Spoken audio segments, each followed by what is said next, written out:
when the sun don't shine. I close my eyes to see 12 wild horses in silver chains calling out to me.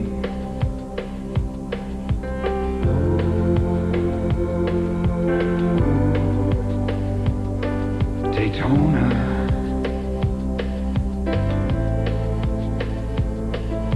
shine your light on me. They've been coming to this beach and racing cars since even before I was born, and folks, that's a long, long time. First it was on this beach, and then in 1959 they moved about 5 miles inland. But one thing has been consistent all the time. Handling has been the key, and this year it's no different. The gears, the springs and shocks, those mechanics take off, those race cars will determine who will win. And Benny, with those parts in mind, the critical elements that teams must combat here at Daytona in July can be summed up with 3 H's: heat, humidity, and handling. Now, when the green flag waves momentarily, this track temperature could exceed 130 degrees. The humidity over 90%, and that means that handling, downforce, is downright critical. That's why the Monte Carlo package and new aerodynamics was so critical here in February and again today. Remember, the top 5 in qualifying are all Chevrolet. But the burning question here in this heat is, how do you get a handle on this racetrack? John? Jerry, it sounds like it should be easy. It involves 4 springs, 4 shocks, but they have a limitless number of combinations with just these 8 simple pieces. So with all these different choices that the teams have to make, it's amazing that anyone figures this whole thing out. Bill? John, 43 drivers hoping they have the setup that gets them here to victory lane. 1 out of every 3 races in Daytona history has been won from the front row, and what a front row it is today. Dale Earnhardt and Sterling Marlin, but you only have to lead 1 lap to win this race, and that's exactly what Jimmy Spencer did last year. He led the last lap. But tradition has taught us that here at Daytona, trouble can derail the swift and the strong in a flash. Now she ain't easy, so you take good care, or she will scream down on your lust. She can please you like no other, or she can make you leave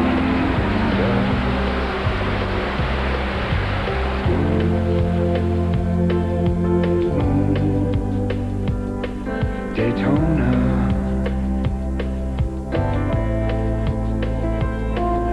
It is Daytona. It is always unpredictable. It's the 4th of July holiday weekend, and it is the halfway point of the 95 Winston Cup schedule. And as we take a look at the top 5 in point standings, you can see there is no clear dominator at this point. All 5 are well within striking distance of the points leader, Sterling Marlin. Marlin has established himself as most consistent with 11 top 10 finishes, and he has yet to exit a race. Jeff Gordon, however, has the most wins. As was the case at Darlington earlier this year, there are 2 ways you can watch this race today. Dave? Hey, thanks, Jack. I've found a very cool place. A, it is air-conditioned. B, it is the nerve center for our in-car camera coverage of the race, simulcast on ESPN2, while the guys in the ties do it flag to flag on the mothership. Get all those cables hooked up, get 2 TVs, you're going to need them, because we have 24 of these little high-tech babies shooting the action from a total of 8 cars, including, can we pick them, 3 in the first 2 rows. We got radios to the drivers, to the crew chiefs, to the spotters up on the roof. Those guys will do all the talking, and all I have to do is go up and work on my tan and get us to the commercials. It's a very cool gig. One more thing. Hey, Parsons. What do you want now, Spain? Last week at Bristol, you got me with that tie thing. This week, you're the guy in the tie. I'm going to go do it on the dues. See ya. Hey, Despain, the beautiful part about this job, they only shoot me from the waist up. Hey, I got a race to do. I got to go. Burning passion, heat my day. Let me sit inside your wonder. Cloudless daydream, oh dance of dances, to have tamed the sound of thunder.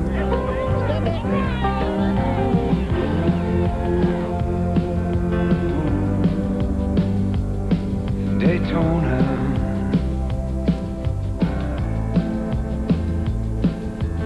shine your light. Pushing camera 3.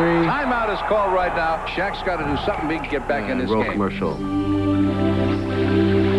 Shaq is leaving the course. What do you mean? He's over there. He's on Lucy. What? I didn't know Shaq could ride a horse. Hiya, pal. Well, the timeout is over. I wonder if he's going to get back. Hey, wait a minute. Shaq's back. He's got it. How about that play? Says there's nothing good on TV. Hey, you know my crew spends hundreds of hours building those 5,000 horsepower motors. I can explode one in 5 seconds. And when that happens, nobody eats. That's why my guys won't run anything but Fram fillers. You know, Fram gets the nasty stuff out of the oil, so I can go to the other end with my candles lit. And you know, that's in about 5 seconds, nearly 300 miles an hour. You can look at these guys and see they eat pretty near every day. When traffic congestion changes, the threats to your car's engine change. That's why Quaker State has engineered intelligent oil. Oil that senses the changing threats in your engine and adapts its own molecular structure for continuous protection. So whenever the driving conditions change, so does Quaker State, the intelligent oil for longer engine life. Now buy a case of Quaker State and save up to $6 rebate for other store purchases. See store for details. NASCAR drivers say there's no track in the world that's tougher on brakes than the one in Martinsville, Virginia. So when they take the green flag here, they all have one thing in common, the same brand of brakes. Because without them, you can't come down this straightaway at 120 miles an hour and still make it through the turn. So which brand do NASCAR drivers use to get them through 500 laps at Martinsville? Performance Friction Carbon Metallic. And we stock them at AutoZone.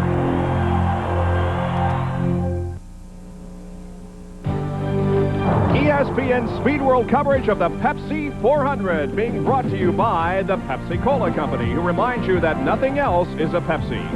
By Allied Signals Fram filters, you can pay a little now or a lot later. And by Quaker State, the intelligent oil for longer engine life. The cars have fired their engines, they have rolled away, and in a lap and about 3/4, we will be ready to give you the green flag. Now, the in-cars, and as Dave told you in the pre-race show, we have 8 in-car cameras working today, or 8 cars that carry a total of 24 cameras, including Earnhardt and Martin and Musgrave and Bobby Labonte, Loy Allen, Morgan Shepherd, Jeff Gordon, and Ken Schrader. Here's the starting lineups. Dale Earnhardt is on the pole at 191.355. Sterling Marlin alongside at 190.718. It's Jeff Gordon third, then Bobby Labonte, Robert Presley and Todd Bodine, Dale Jarrett and Michael Waltrip. Darrell Waltrip starts 9th, then Mark Martin, Lake Speed, Dick Trickle, Morgan Shepherd, Ricky Rudd, and Jimmy Spencer starting in 15th position. The second 15 include Kyle Petty at the top in 16th position, and on down to Hut Strickland, who will begin the race from 30th starting place. And as you can see, the field is once again tightly bunched with just a little over a second separating the fastest from the slowest qualifier. And there are 4 provisionals, and then Phil Elliott took a previous champion's provisional to get into the race. 43 cars in the grid. Here is Dale Earnhardt. He is on the pole right behind the Pontiac pace car, getting set to go. Mark Martin will line up behind him. There's the roof cam on the Valvoline Ford.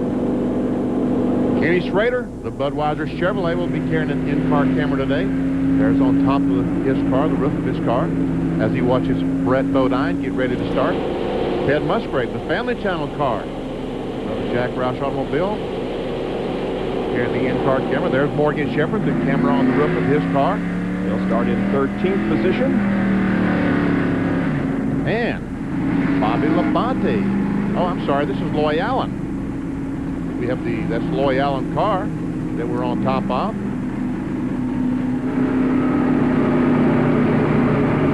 Gordon also carries one of the cameras. He starts in 3rd position, is 3rd in points coming in. He qualified at 630, and so we should be able to cover the race for you well here on ESPN. And of course, the Deuce has the in-car coverage for you all race long.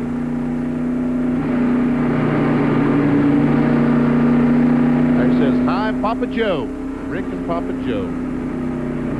And there's Bobby Labonte. There's Bobby Labonte in the outside the second row. And the 3, the 4, Earnhardt, Sterling Marlin, and Jeff Gordon, the 24 car, worked together yesterday in practice. These 3 cars worked together all day long. I would expect those 3 cars trying their best to hook up and say see you to the rest of the guys. We're glad you could join us on this 4th of July holiday weekend. Breakfast at Daytona coming up. The pace car is off the racetrack, and with a record crowd, here we go. The race on. Pepsi 400 underway.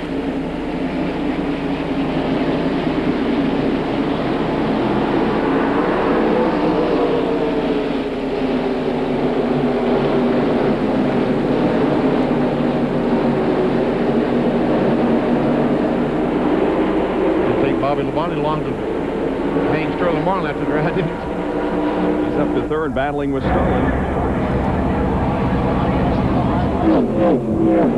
But it is Dale Earnhardt who leads Jeff Gordon down the backstretch. Now it appears as if Labonte may be on the low side of the racetrack, battling back in 4th position as Dale Jarrett moves up to the inside of Todd Bodine, and they come through corner number 4 for the first time.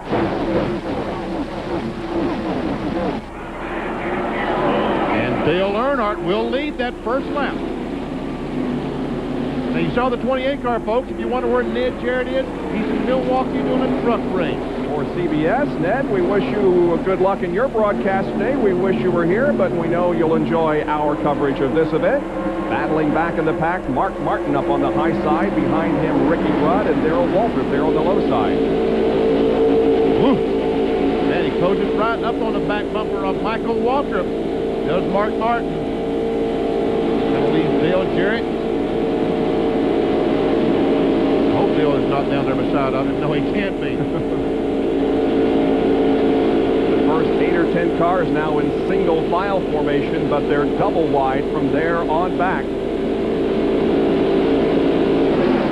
Mark Martin running in 8th position. There's the side-by-side battle between Dale Jarrett and Ricky Rudd. The outside groove begins to move away.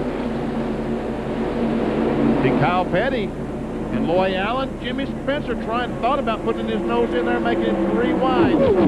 Why has he chosen not to do that? Not this early in this race. And Dale Jarrett finally gets in line. He says, thank you, Jimmy Spencer. Now Darrell Waltrip hung down on the inside along with Lake Speed as they once again rode to turn number 3. We have a problem in the 11 car, is that right? Yeah, Bob. Brett Bodine has radioed in and told Junior Johnson and the crew that his throttle is hung wide open. Now, you'd think here at a place like Daytona with a high bank, hey, that's what you want to do. But, Benny, maybe you can touch on this. When you're working traffic, as slick as it is here, it's pretty bad to have that throttle hung wide open for you, isn't it? Of the 43 cars out there, the only car right now that possibly could be running wide open would be Dale Earnhardt, the leader. All these cars running nose to tail and alongside each other, they have to back off the throttle going to the corner. So yes, you do not want the throttle hanging, even at Daytona or Talladega. Now Darrell's going to move up behind Lake Speed and get in line. Yes. Darrell Waltrip was bragging on his car yesterday, Bob, how well it was running, the Western Auto Chevrolet. Darrell Waltrip, of course, has one win here at Daytona. He won the 500 in 1989, has never won the Pepsi 400, looking for victory number 1 in this race here today. There's the 27 car driven today by Greg Sachs. Behind him is Lake Speed. Now on top of the Mark Martin car once again. It's Valvoline Ford, the one, our winner at the Winston Select 500 in Talladega, so we know that this car is capable of running very well on these big racetracks. He's running in 7th position. Behind him is the 10 car, Ricky Rudd. There's Kyle Petty, Michael Waltrip down on the low side. Look, Kyle started 16th, and he's worked his way up to 10th. So Kyle Petty, the Coors Light car, on the way to the front. There's Loy Allen directly behind Kyle. And then Dale Jarrett.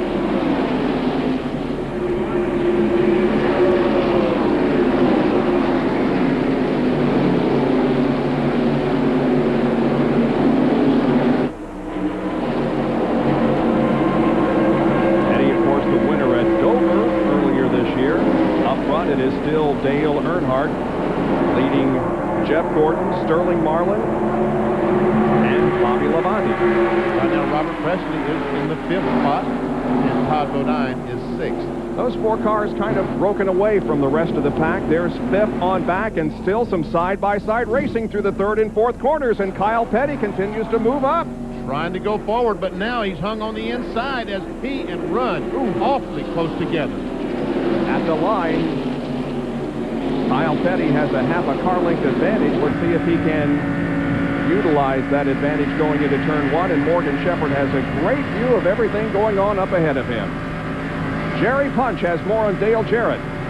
Guys, some anxious moments this morning for the Robert Yates Racing Team and Dale Jarrett. Yesterday, they had their race engine in the final practice session, and they found metal this morning in the O-burn filter. Now, Robert Yates said, we've got to somehow put an engine together that's going to be strong enough to race. They took the heads off the engine they had in yesterday. They found a short block in the truck and basically rebuilt an engine using parts of 2 motors. That put it in this morning prior to the race and said, we'll say a prayer and hope it hangs together for 400 miles. Bob?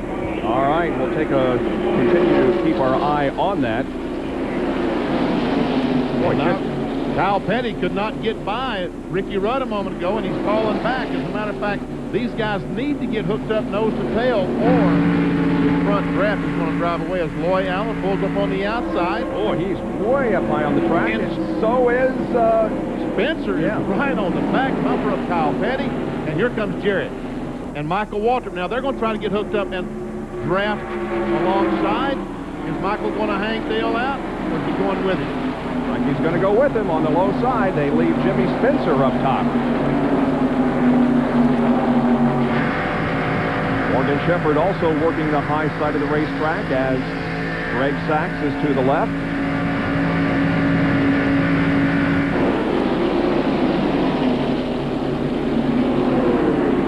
Now Sachs is hung out on the inside.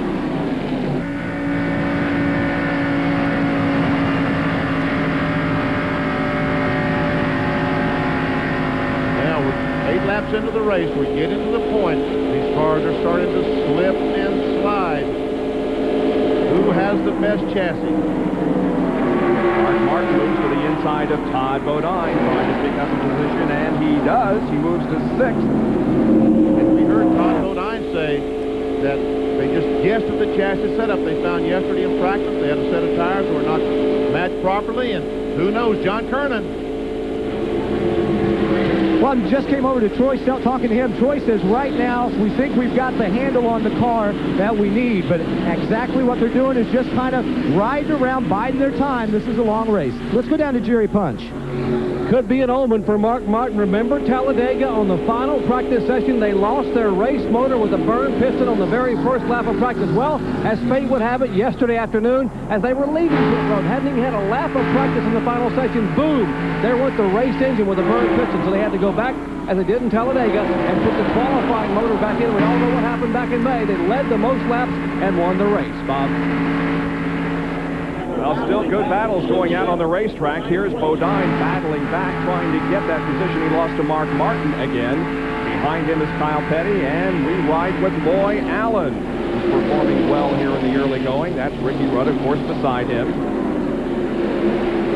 Ken Schrader is in this battle, along with Michael Waltrip and others. We saw Martin pass Todd Bodine, but he got down in turn 1 last lap and almost lost control and let all these other cars gain on him. And Loy Allen, I talked to Dave Hughes for quite a while yesterday afternoon. He had no idea what kind of chassis setup he was going to run today, and it looks like Hughes made a good pick. 4 cars are nose to tail. It's Dale Earnhardt, the pole sitter of this race, going for $98,800 in Unocal bonus money. He leads the Pepsi 400 after 10 laps.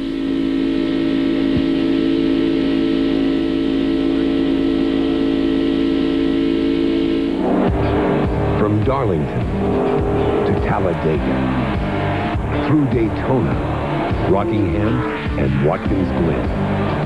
In every major NASCAR race, Busch Beer recognizes the pole winner with the Busch Pole Award. Because if there's one thing we know for sure, everyone follows the leader. Busch Beer, proud sponsor and official beer of NASCAR. Now you can see all the excitement and adventure of the Congo in your local theater. Or you can taste it at Taco Bell. Introducing the Volcano Burrito, piled high with seasoned beef, beans, rice, a blend of 3 cheeses, and flowing with fiery red sauce. If you're hungry for excitement, get the new Volcano Burrito at Taco Bell. But hurry, at just 99 cents, a taste eruption like this won't be active for long.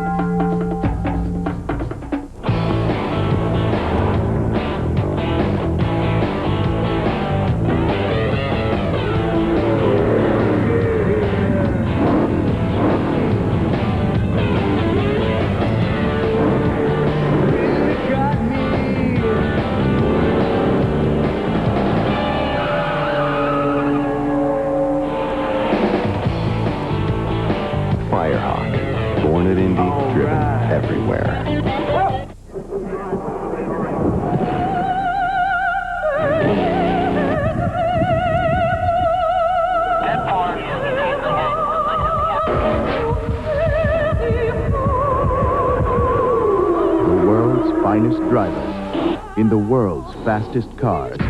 Compete tomorrow morning at 7:50 Eastern in the Grand Prix of France. Formula One, the art of motor racing. Only on ESPN. Daytona, and my, how things can change in just a short length of time. Sterling Marlin has the lead at the moment, and this is how it happens. They come through the tri-oval. Jeff Gordon dives on the inside of Earnhardt. Sterling Marlin decides I will go with him, and also Bobby Labonte. But as they come off the second corner, watch as Earnhardt pulls up on the outside of Jeff Gordon. Now these cars slow down. Sterling Marlin comes to the inside, makes it 3 abreast. Bobby Labonte goes with Sterling Marlin. To the front they go.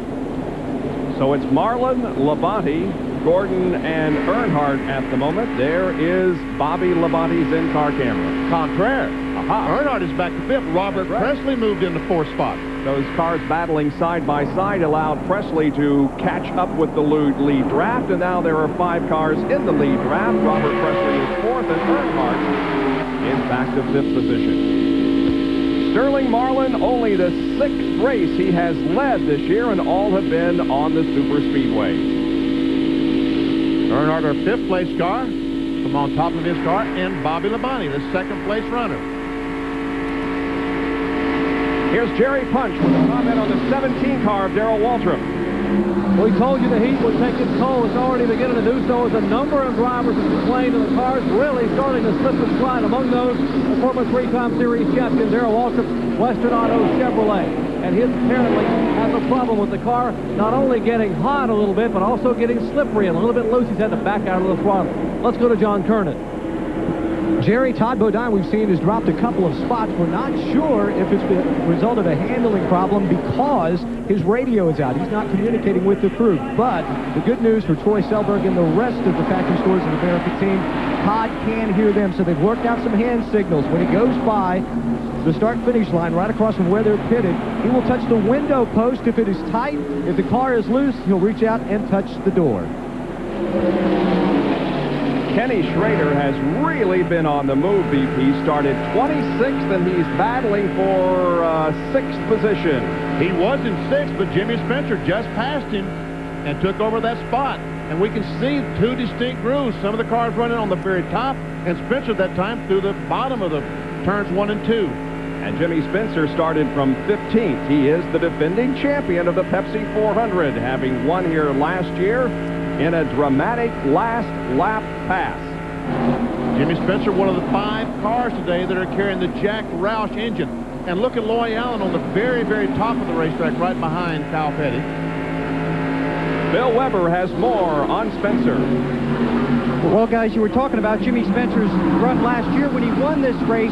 He's got virtually the same setup on that car, and here's why. That team blew their motor in final practice, at the end of final practice last night. Crew Chief Cecil Gordon told me this morning they changed everything. It's a cliche, except the number this morning. He said, we worked our butts off, but they think they're going to be good, and so far they have been. They have been very impressive here in the early going. There we see Spencer, Schrader, Jarrett, Petty, Loy Allen, Todd Bodine, and now Jeff Bodine tries to go on the inside and pass his younger brother and does it.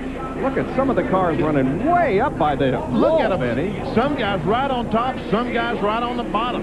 Loy Allen has been up there just about since the green flag drop, and we are riding with him at the moment. Let's see how he goes high into turns 1 and 2. That's why all that packs back up to you now when you're in single file.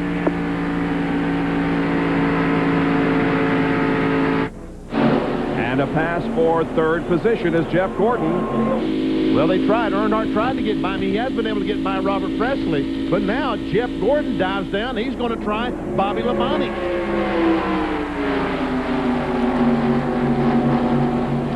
And look at Earnhardt up on top of the racetrack. Earnhardt way up high. I don't think he wants to be up there. Especially after what happened to him in Michigan, I would think he'd be avoiding getting anywhere close to the wall. I talked to Bobby Hutchins, the engineer on the Rickard Children's. We heard the spotter talking to Loy Allen. But I talked to Bobby Hutchins. He said that car that Earnhardt crashed last week destroyed that car. In 7 years, they fixed every car that Earnhardt has wrecked except that one, and they threw it away. And we can see Earnhardt is having some handling problems right now, Bob. I mean, he has to go up there because that's where the car dictates it wants to go. There are your top 15 as 19 laps have been completed. Jerry, is the problem on Earnhardt as serious as it looks? Well, Bob, it's getting that way, and Benny, that was a very astute observation. One of the reasons Earnhardt is using all the racetrack is the car will not turn in the corners. He has a serious push. As the car goes into the turn, the car goes up across the racetrack. So to keep from wearing out the tires and possibly having a problem with the car, he will keep the car up higher and higher on the racetrack. So they have a push. Now, when they do get a pit stop, they plan to make an air pressure adjustment in the right front tire to rectify that problem. That's the key thing that Jerry Punch brought up, a very good point. Earnhardt is taking that car up there to save that right front tire. He can probably force that car on the bottom of the racetrack, but it would be damaging that right front tire. Earnhardt will use all the grooves possible around this racetrack. One of the very best. With no cautions, where can we expect to see the first pit stop? I would guess somewhere around 55, 60 laps. Jeff Bodine also on the move here. He has really come up, and Dale Jarrett has passed this group in the Haviland Texaco Ford. There we see him leading Jimmy Spencer and Kenny Schrader, Loy Allen, Jeff Bodine, Kyle Petty, and Michael Waltrip. Jeff Bodine started 25th, has worked himself into the top 10. There we see Schrader on that high groove, and also Loy Allen right up at the top of the racetrack in the very last lane on top. Ooh, Spencer moves up. Spencer moves up, and Loy has to back out of the gas, and we see Jeff Bodine trying to take advantage of it. Boy, when you lift off of these restrictor engines, you lose a lot. Lose a lot. And thank God that Loy Allen did back up and let Spencer have that spot. You know, let's don't race over 18 feet. You know, because that 18 feet can get you in a lot of trouble. So Loy Allen loses a few positions here, and this is how it happened as he came off of corner 2. And you see, he does. He touches the wall with that right rear, and Spencer moves up right in that spot. Former pole sitter for the Daytona 500, Loy Allen, still up high on the racetrack. See Michael Walker trying to get behind the Pennzoil Pontiac. We can hear the engine in the Hell Source car. Watch it. Listen as he goes to the corner. Rusty Wallace still, the Penske team, Penske South team, just can't quite figure out the Daytona-Talladega situation. He's already back to 41st, John Kernan. He's going to have... It's a problem just like we're seeing up and down pit road. Rusty's car is very, very loose.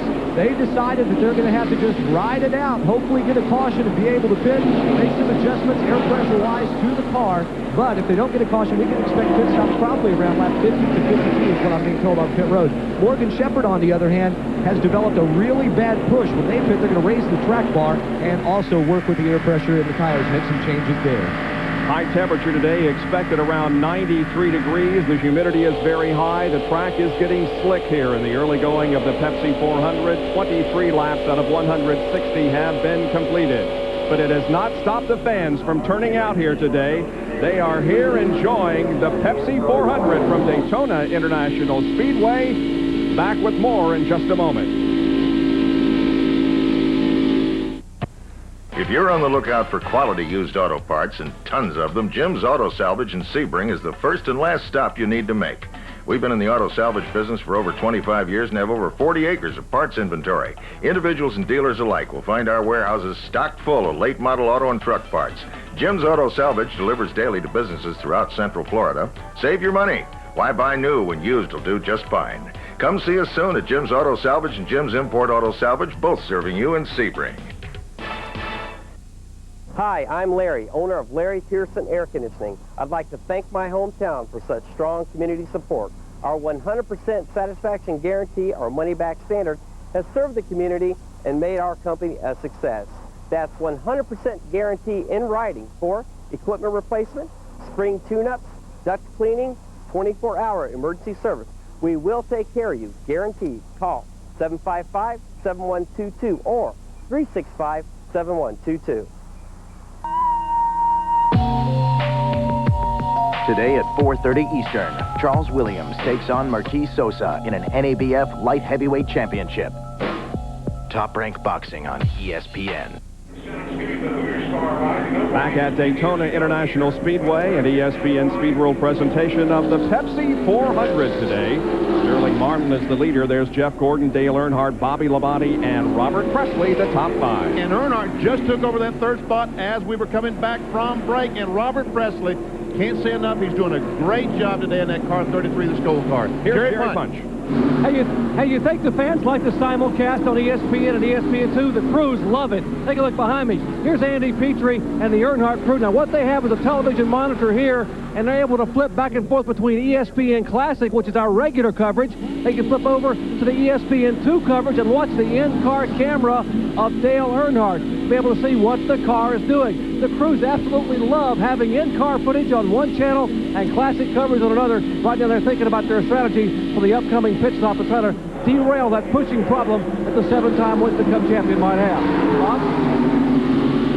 So you utilize everything you possibly can. Dale Earnhardt doesn't carry an in-car camera very often, but in this particular case, it may be helping the crew ascertain what's wrong. Watch this. He's pulling up on the outside of Jeff Gordon. Is there room? But Gordon comes up. There's not room right now, but Earnhardt seems that high groove is working for him. He seems to be going forward.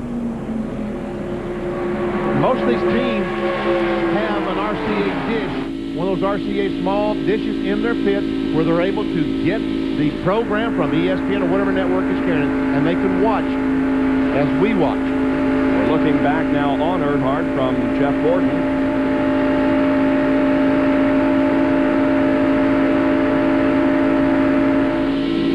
From Dale Earnhardt, you see the distance between himself and Jeff Gordon in second, and the leader, Sterling Marlin. And once again, Earnhardt heads for the high side of the racetrack. He lost some time down in 3 and 4 the last time. There we see Mark Martin, Dick Trickle, and Ricky Rudd, 3 Fords hooked up trying to get to the front. That's 14th, 15th, and 16th. Mark Martin's car is not right. He was up in about 5th or 6th place earlier, but he's fallen back and struggling as we look back in his rear bumper towards Dick Trickle. I want to say hello to Marty Rump. She's probably watching today. Dick Trickle's PR lady. She was mugged here in town, and she's in the hospital. Marty, get well. See you soon. Yeah, we wish you the best. Here's the telemetry showing us that he's going through the corner at about 185 miles an hour. Now down the straightaway, it jumps up to 193, 194. 6. 196 I saw, and I saw 170.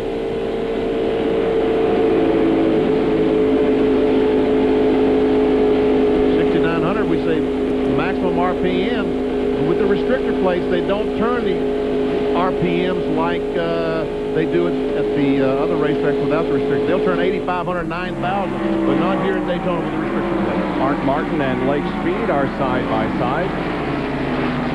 Lake tries to pick up 13th position. And Trickle looks like it's going to go up to the top of the racetrack and follow Lake's speed.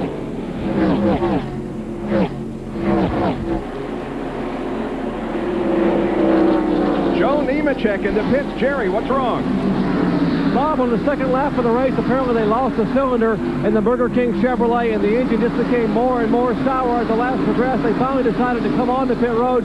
That is Mike Kennedy in the blue shirt. He's one of the guys working on the front of the car. He is the engine builder for Joe Nemechek on the plate track, and apparently they're trying to decipher exactly what the problem is. So right now, 7 cylinders, and he's losing a lot of valuable time here in the pits.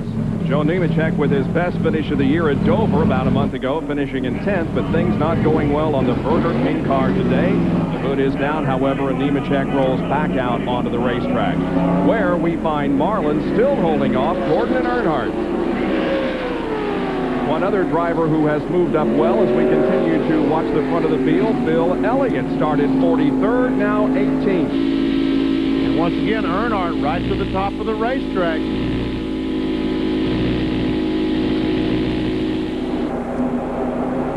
Sterling Marlin still, his car looks just as well as it did in February. They're the top 5, and here is the interval back to Dale Jarrett and Kyle Petty. And these two cars have been able to break away from that pack just a little bit. Jerry, what was the update on the Burger King car? Well, fortunately, we get to give good news for a change. There was a spark plug problem. The spark plug was not firing, and Mike Kennedy found the spark plug, changed the plug, and now Nemechek has fired the engine and moved back on the racetrack on all 8 cylinders. Unfortunately, he lost 4 laps during the repairs on pit road, so Nemechek has a long way to make up. Here's Kenny Schrader as he runs in 10th position. We see Schrader's also, with Robert Presley trying to get by Bobby Labonte, take over them 4 spots. But he's not able to do it. Decides to drop back behind Bobby, going to turn 3. There's our leader, Sterling Marlin, the 4, the Kodak Film Chevrolet. Jeff Gordon, Chevrolet. First 5 cars, the new Chevrolet Monte Carlo.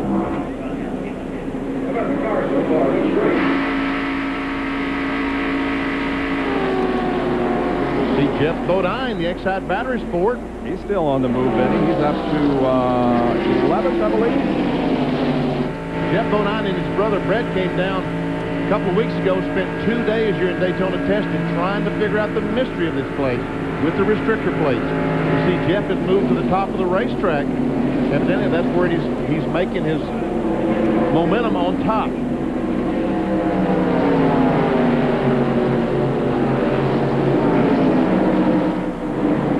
Michael Waltrip leading this group down the back stretch. Michael running in 9th spot.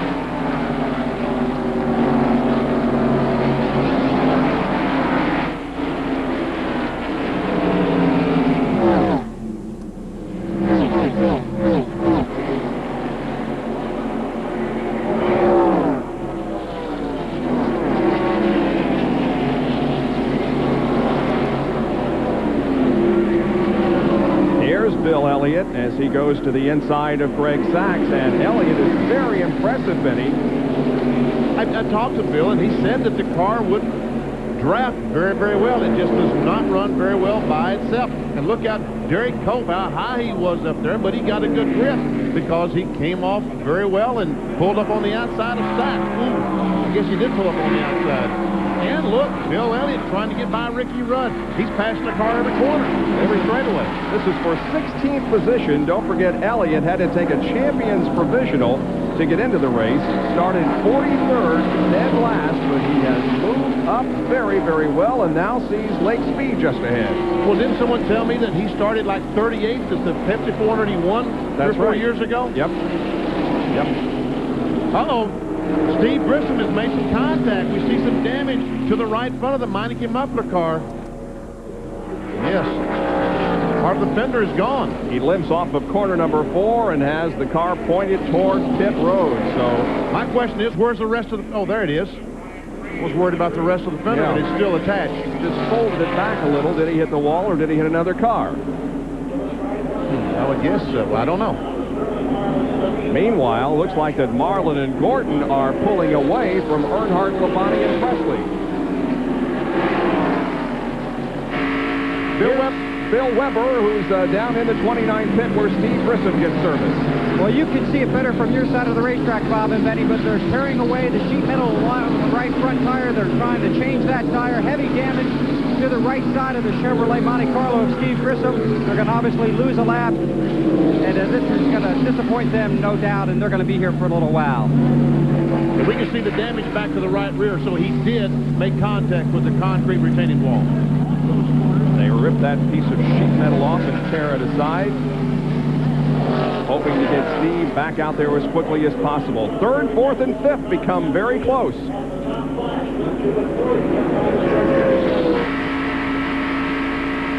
the back bumper on the Interstate Battery Chevrolet, driven by...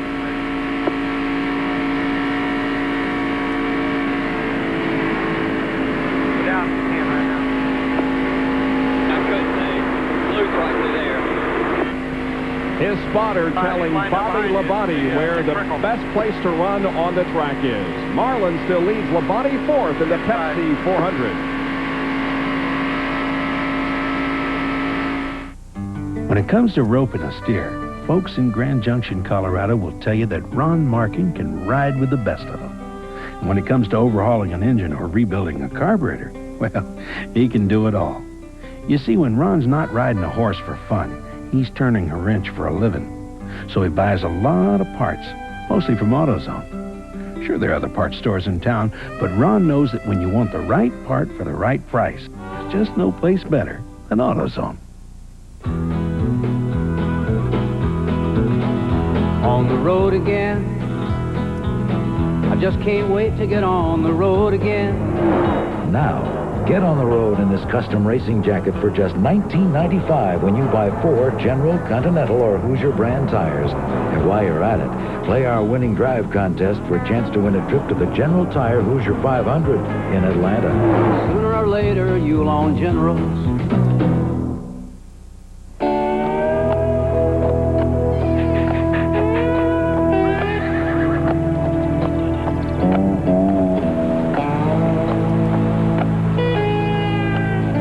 Put 700 of the world's most powerful horses together, and what do you get? You get out of the way. The Budweiser Ken Schrader stock car. See you at the races. Have you had your break today? We all need to get away. There's one place that's on your way. McDonald's is your break today. Have you had your break today? Easy something McDonald's way. Taste the place of smiling day. Ooh, yeah, yeah, yeah, yeah. Have you had your break today? We've reached the 40th lap, but we are under our first caution. There is debris and oil in turns 3 and 4, causing the pace car to come out. Jerry? Unfortunately, it's the car number 28. Remember, I told you how they had to piece 2 motors together this morning to be able to get an engine to race, and Dale was making a move, and now he's behind the wall. Unfortunately, Dale, I didn't want to talk this early to you, but it's an early evening. What happened? Yeah, something happened to the engine. Well, the thing was really running. It was a little loose at the beginning, but once things got sorted out, if I could have just had a little help. Kyle was trying, we just couldn't do it, but you know, this wasn't our day again. This Texaco Haviland Mack Tools Ford was going pretty good, and I'd like to have got up there and raced those Chevys just to see what we could do with them. I think that we had something for them. Larry, wish you the best, and we'll see you soon, buddy. Talking about Larry McReynolds' home, going to his mother's funeral. And we told you they had tried to put together 2 motors today to get this car in the race, and Dale was coming in a hurry, but it came up early as the engine has gone away, and that's the reason for the caution flag, as pit stops will now be the order of the day on pit road. The leaders, we expect to see some mild adjustments on the car number 4 and 24. They pit nose to tail down here in turn 1. Sterling Marlin had a bit of a push, and we're going to make an air pressure adjustment, and Ken Schrader nearly slides by his pits. His car slid by, and now there's almost a trouble as one crew member nearly gets run over in the Schrader pits. Meanwhile, they have changed right side tires. As you're watching the 4, 24, and 3 on the triple split pit stop, Earnhardt is down and away, 19.5, 18.6 for Gordon, and 18-6 for Marlin is a drag race back to turn 1. In that order, it'll be Marlin, Gordon, and Earnhardt. Boy, a lot of activity as cars scramble out of the pits trying to get track position for the restart. That was a close moment down there when Ken Schrader overshot his pit, and then Lake Speed came in through Schrader's pit. And there is Kenny. They finally got the work done on the Bud Chevrolet, but definitely came in too hot and locked them up. Man, I tell you, he started work 26th. Well, he's probably going to be worse than that when this gets all over and said and done with. Tough, Rick. He was running in 8th spot. Uh-oh, Terry Labonte, the Kellogg's Cornflakes Chevrolet, under the hood of that car. They're changing springs or shocks or something. Trying to get the handling on that car to improve a little bit. Bill Weber is on the way. And Bill, are you there? I'm on my way right now, but I did talk to Gary Dehart just a few moments ago. They were concerned they were going to have to stop under green. Terry's been reporting since the beginning of the race. His car has been extremely loose. Gary said our times are fast, but we can't make any moves on the track. If the race had stayed under green and he had to pit under green, he would have had to do just very minor work. Instead, they brought it in, did some extra work. We'll find out what it is, but Terry's on his way back out on the track. Let's go on down pit road.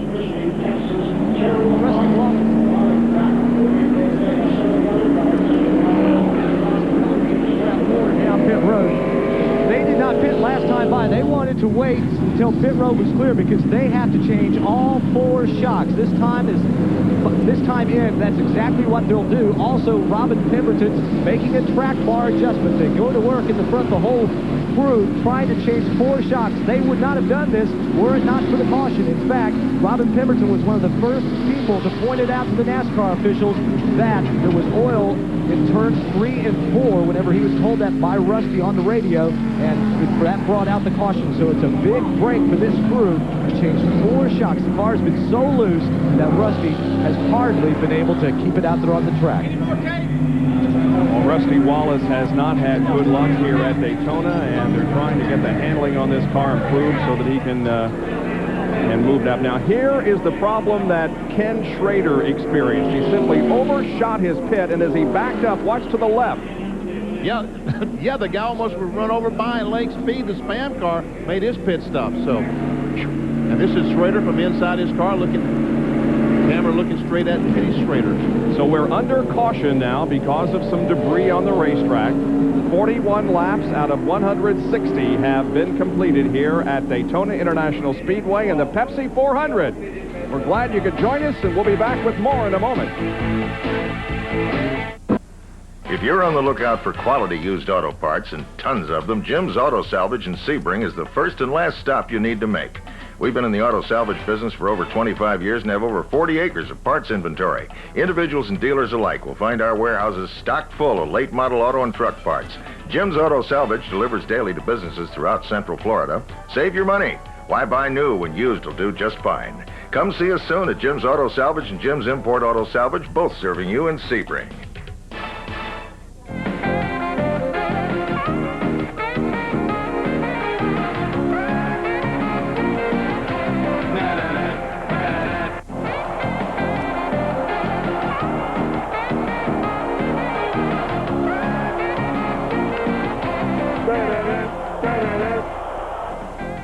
Tune into SportsCenter Daily for a recap of all your sports highlights. Sponsored by Cox Chevrolet and Geo, 2900 Cortez Road West in Bradenton. On a grand slam. Can you believe these guys? They're kicking butt. I'll tell you, every year the Cubs got a shot at the pennant. That's a weird year. Not as weird as the year your sister grew that mustache. I told you before, that was not a mustache. Yeah, sure. That's a skin discoloration, you jerk. What are you talking about? She looked like Burt Reynolds. Yeah, well, look what you're married to. I know, she's not a problem. At least she could cook. Yeah, she can eat, too. Well, the Extreme Games are coming to a close. Over 350 of the world's greatest athletes have been participating in the week-long competition, ranging from sports biking, bungee jumping, sky surfing, street luge racing. It's all next after our race here on ESPN. Rusty Wallace is back in the pit area, Benny, and John Kernan is there. Bob, they only changed the front 2 shocks the last time in. Went back out. They have not lost a lap. They're still on the lead lap. It'll be a 4-tire change for Rusty Wallace. And also down here pitting a couple of stalls away from Rusty, Robert Presley, who's been running very, very impressively here today. A problem with the air gun on the left rear on Rusty's crew. They finally get the lug nuts tightened and Rusty's down and away. But with Robert Presley, they thought they might have left some lug nuts loose on the left rear, so Robert had to come back in and they had to tighten it just to be sure. Let's go down to Bill Weber. And we're standing here with Gary Dehart. He's got his finger literally on the button, ready to talk to his driver. They're anxiously waiting for the green flag to come out. He wants to get this back started before we get a word with him. So let's send it back up top. They did put a rubber in the right front of the Kellogg Chevrolet, and the green is out. And after they go by, we'll talk with Gary.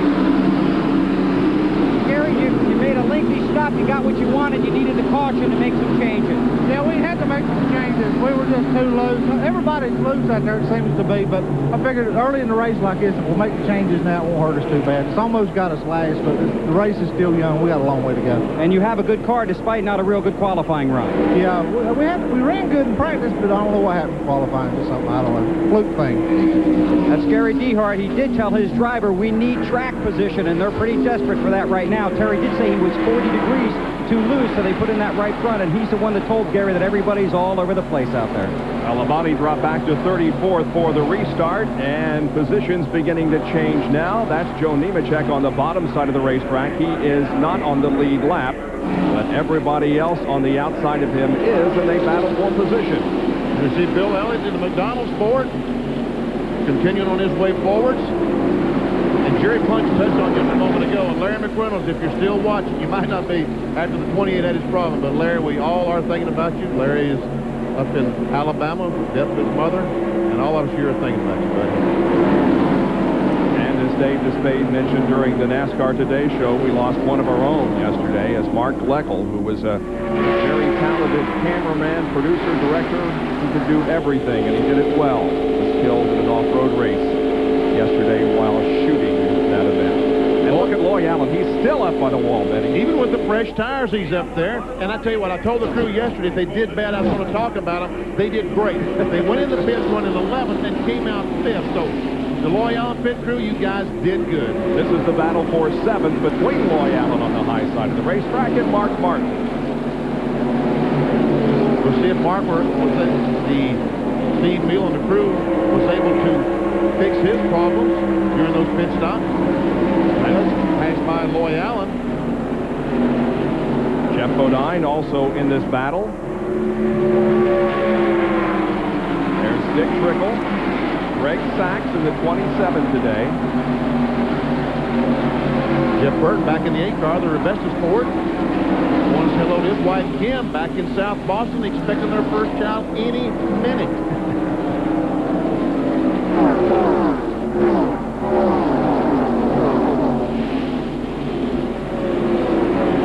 And Loy Allen able to pull away from Jeff Bodine. Ted Musgrave at the end of this pack trying to find his way clear to pick up a spot. We watch his telemetry through the corner, keeping it about 187 and 63, 64, 6,500 RPM. Now I realize, folks, it doesn't look like this car is running 195 miles an hour, but trust me, it is. Watch it as it just stays on 195. Yeah, got her maxed out. Hit the brake just a little bit going into the corner, BT. Just to make the car turn. They want to use that brake to make the car quit pushing. Loy Allen extremely high that time, as cars are bypassing him. I imagine that Loy Allen had to get out of the throttle. He was so high that time. Yep. And when you back out of the throttle at Daytona, Talladega, the line just goes by. And look at them pass him. Ted Musgrave has gotten by. Now to his left is Todd Bodine. But Loy still hangs it up on the wall. That's Cope. John Andretti passed by going down the backstretch. Musgrave still trying to get by leg speed. The Spam car pulls up. Just to see him back off the throttle, he used the brakes to slow down a little bit without backing off the throttle. As I said, when you back off that throttle, you lose so much momentum.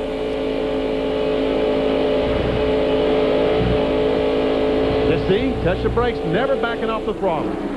Speeds range from about 187 through the corners to 199 down the straightaways. And we have Bobby Labonte in the pits. Labonte making an unscheduled pit stop at lap 48. Uh-oh. Oh, this doesn't look good. Clear. They slowly raise the hood, so obviously an engine problem in the 28 car. 18 car, I'm sorry. Labonte had moved to 6th in NASCAR Winston Cup points.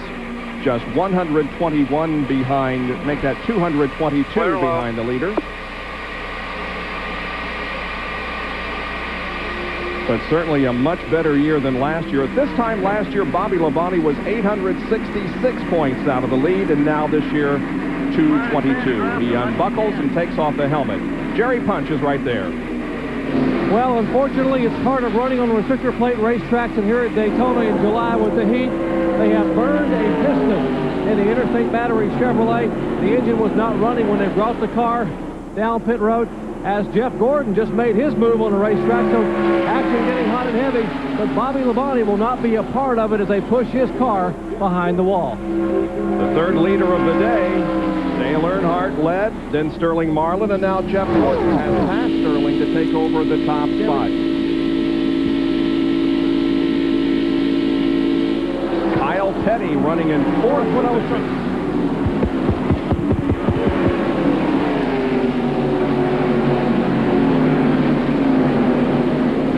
Sterling Marlin is able to get back by. Sterling Marlin has a problem. His car evidently is pushed a little bit right now as we see Earnhardt close up on him and Jeff Gordon drop away in the corner. It looks like that Kodak Film Chevrolet has picked up a push. Dale Earnhardt looks to the inside going down the backstretch, and Kyle Petty falls in right behind Dale to see what he's going to do. Neither of them make a move on Marlin. Look at the difference in lines being run here today. Petty's left wheel's right down on that white line, while Loy Allen and others have been way up top. Seems as though anytime that Kyle Petty is able to run that left front tire on the white line on the bottom of the racetrack, he's able to run well. He did that same thing at Dover just about a month ago and won the race up there. Uh-oh, there he goes up, and he'll lose some distance as he goes up the hill.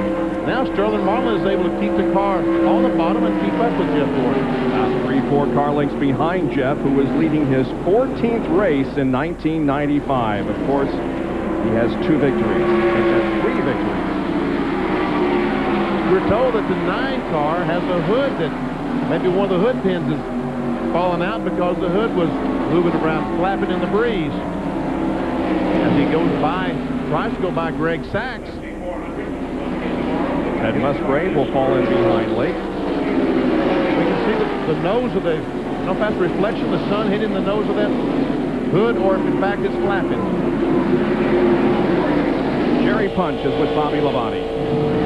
And he still sits inside the race car. Bobby, you had a great one going out there today, but it all went away.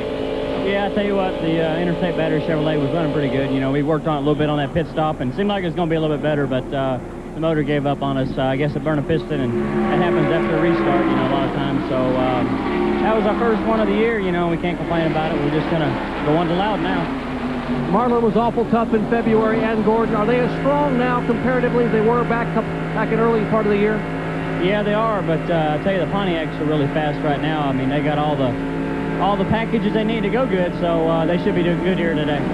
Bobby Labonte, 6th in the point standings. He'll drop down because of a DNF, unfortunately, here in the Pepsi 400. Pontiacs are running well. They're 4th and 5th with Kyle and Michael.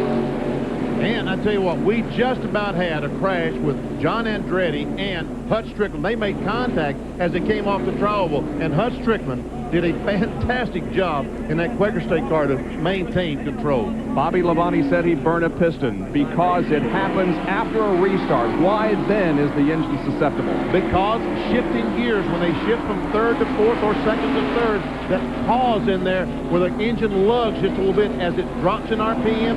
If it lugs, it pre-ignites one time or spark knocks one time, you've got a burn piston. Here's what Benny was talking about. What? Oh, man, Strickland with a nice job of saving that car. I'm telling you, look at all those guys back there. They'll all want to congratulate him on being a great race car driver. Man, that was outstanding. Jeff Bodine continues to move up. He's all the way to 7th position. Jeff Bodine. Jeff Gordon is the leader over Sterling Marlin, Dale Earnhardt, and Kyle Petty. I love my new hot rod. Those flames scare the other guys. 5,000 horsepower helps too. Had a fat bankroll. You know, we've been running Autolite spark plugs forever, but I could wring more money out of someone else. Money's good. My crew burns it. So I tell the guys we're going to run a different plug. They say no. I say I'm the boss. They say Autolite keeps this monster lit. So I tell them I was just kidding. When traffic congestion changes, the threats to your car's engine change. That's why Quaker State has engineered intelligent oil. Oil that senses the changing threats in your engine and adapts its own molecular structure for continuous protection. So whenever the driving conditions change, so does Quaker State, the intelligent oil for longer engine life. Now buy a case of Quaker State and save up to $6 rebate for other store purchases. See store for details. In Normal, Illinois, Gene Goebel is popular with folks who need their car fixed. He does good work, and he doesn't charge an arm and a leg. Because when he needs auto parts, Gene buys a lot of them at AutoZone. You see, the prices are low every day at AutoZone. So a lot of good mechanics like Gene just pass the savings on to their customers. Plus, they can still get the best quality parts. Sure, they know how to do the work right, but they also know how to save money doing it at AutoZone. The boy nobody ever saw. The boy who never missed a class, but was always absent. You never knew what he thought or where he lived. That boy, he's right up there. Sterling Marlin has retaken the lead of the Pepsi 400 here at Daytona International Speedway, putting Jeff Gordon back to second. Got in 1 and 2. He pulled up behind Jeff Gordon, got that DuPont Chevy a little bit loose, and as Jeff, I'll watch. We have a replay of this as Sterling Marlin goes down in turn 1. Well, we're coming off the second corner. He's already done that, but he pulled up behind him, and as Jeff Gordon got the car a little loose, he went up the racetrack to catch the back end, and when he did that, Sterling Marlin took the lead, and we can see that they put a little distance on Earnhardt and Kyle Petty. Dale Earnhardt and Kyle Petty running 3rd and 4th. Michael Waltrip in 5th position in another Pontiac. We'll see Michael and Jeff Bodine, Mark Martin, and Bill Elliott as the Mickey D's car up in 8th spot now. Boy, Elliott just with a fine performance. When he won here in '88, as we mentioned earlier, he won from 38th position, a modern era record. Here's the top 15. Sterling, Gordon, Earnhardt, Kyle Petty, Michael Waltrip, Bodine, Martin, and Bill Elliott. We've talked about them. Dick Trickle in 9th, Lake Speed, Ted Musgrave, Todd Bodine, Ricky Rudd, Schrader all the way back up to 14th after starting almost near the end, and Derek Cope, who started back in 37th, is up in 15th. A little bit of telemetry on Mark's car. Put him back off the gas just a tick to get the car to turn. And Kyle Petty makes a move on Dale Earnhardt for 3rd spot off the 4th corner through the tri-oval, and Kyle Petty has moved to 3rd. Was he flying around the world, then? Kyle is? Kyle is going to, sometime in August, going to jump on a Concorde, one of those supersonic jets in New York, and fly around the world and try to set a record or something. I don't know. Hey, and look, Michael Waltrip trying to get by Earnhardt. And here comes Jeff Bodine. I tell you what, you open the door, all the horses get out in this deal. He's going to lose 4 spots. Mark Martin and Bill Elliott also catch up to him. Okay, Michael, just because you went down there by yourself, your penalty is to be going to the back of the line. That's right. And once again, Earnhardt is way up high. It looks like that with the new tires, Earnhardt is able to run for just a few laps, and then his car starts going up the racetrack. So Jeff Bodine has now taken over 4th spot. Jeff Bodine 4th. Earnhardt 5th. And this man, Mark Martin, is 6th. And watch Earnhardt go right to the top of the racetrack. He's going to lose some more spots to Mark Martin and Bill Elliott. Martin comes up, takes a spot. Here comes Elliott. And Elliott, with that momentum, and look at Mark Martin move over to let Bill Elliott stay with him, because he knows that Bill Elliott will run with him and help him more than Earnhardt will, because it's a Ford. Boy, it's been a long time since we saw Bill Elliott run this good. Good to see. Earnhardt is struggling through the corners. Every time he comes to a corner, he loses a couple of more spots.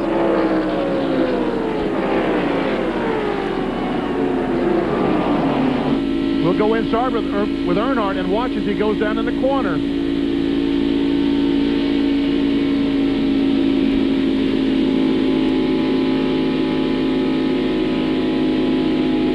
He said, well, if he's that bad, he should be fighting the wheel more. These cars, these mechanics work on these cars so you don't have to fight that wheel. Every time you turn that steering wheel, you're slowing the car down.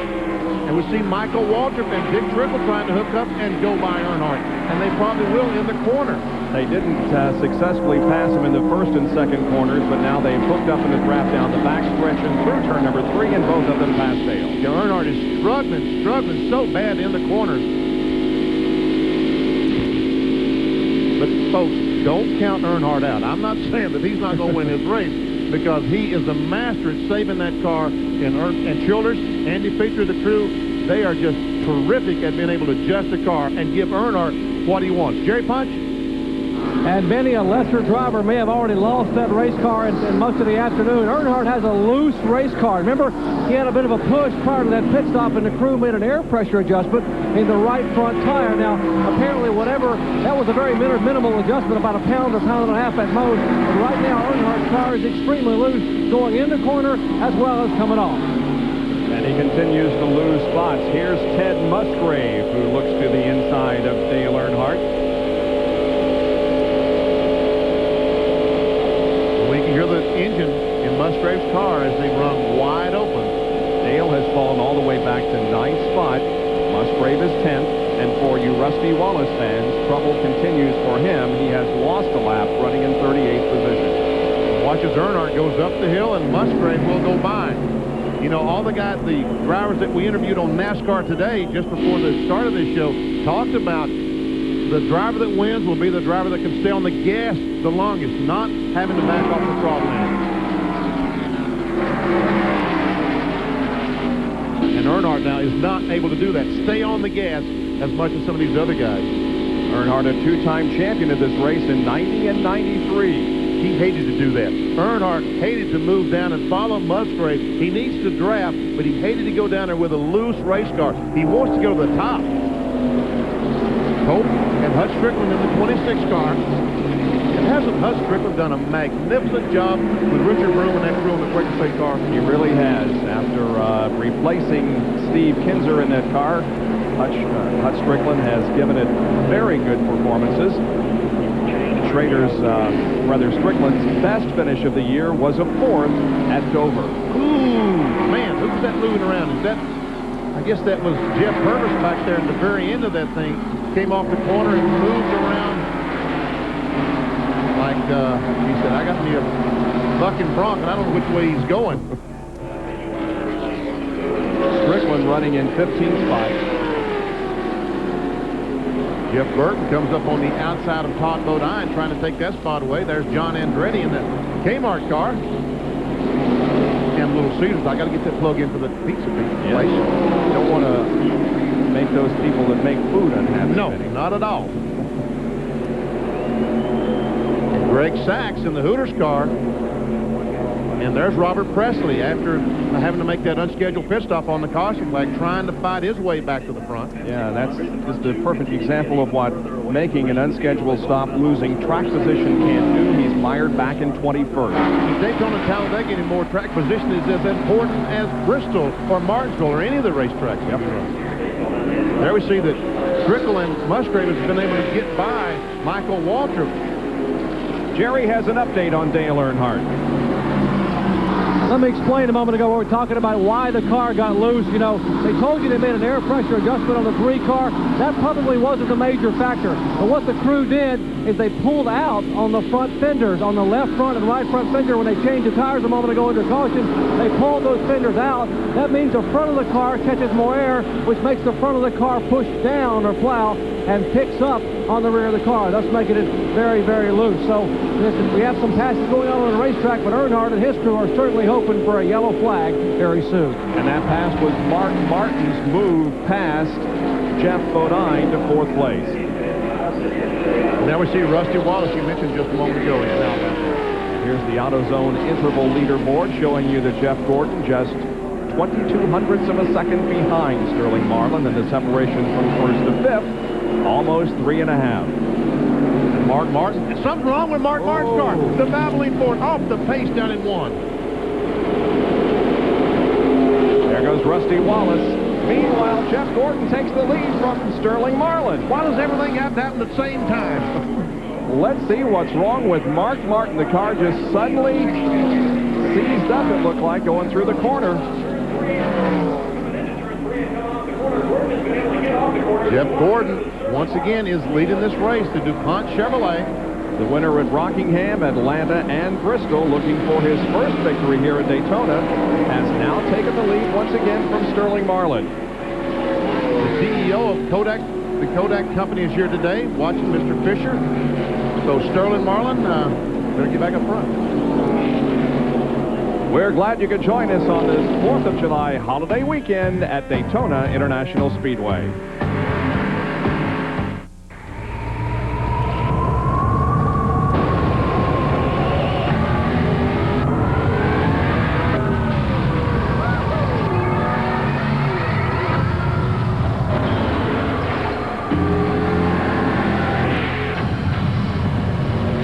Genuine Draft Rusty Wallace stock car. Off. One opened up.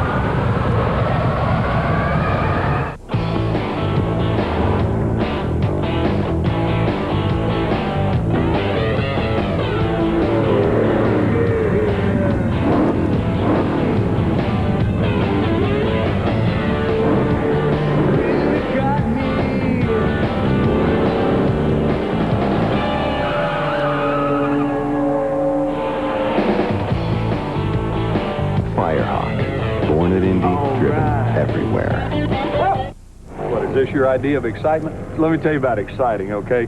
Driving around a racetrack at over 200 miles an hour, that's exciting. These are just flakes. Well, what do you think?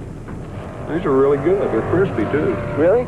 Yeah, they're mighty good even with nothing on them. What are they? Hey, Charlie. Yeah. Kellogg's Corn Flakes? How could I be so dumb? You got 500 miles to think about it. Kellogg's is proud to sponsor NASCAR champion Terry Labonte. Now you can see all the excitement and adventure of the Congo in your local theater. Or you can taste it at Taco Bell. Introducing the Volcano Burrito, piled high with seasoned beef, beans, rice, a blend of 3 cheeses, and flowing with fiery red sauce. If you're hungry for excitement, get the new Volcano Burrito at Taco Bell. But hurry, at just 99 cents, a taste eruption like this won't be active for long.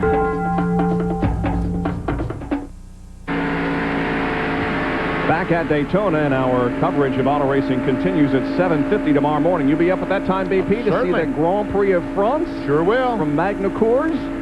Probably on the road. Probably on the road back to North Carolina, but I'll be up. Well, I'll be watching the race, and you can too, at 7:50 tomorrow morning. Jimmy Spencer. Jimmy Spencer, the Smoking Joe car. Where is he? We don't see him there. But he started at the very back of the pack, and he is now up to 19th, and he is really moving forward. Jeff Gordon, the leader of the race. There we see Spencer. Yep.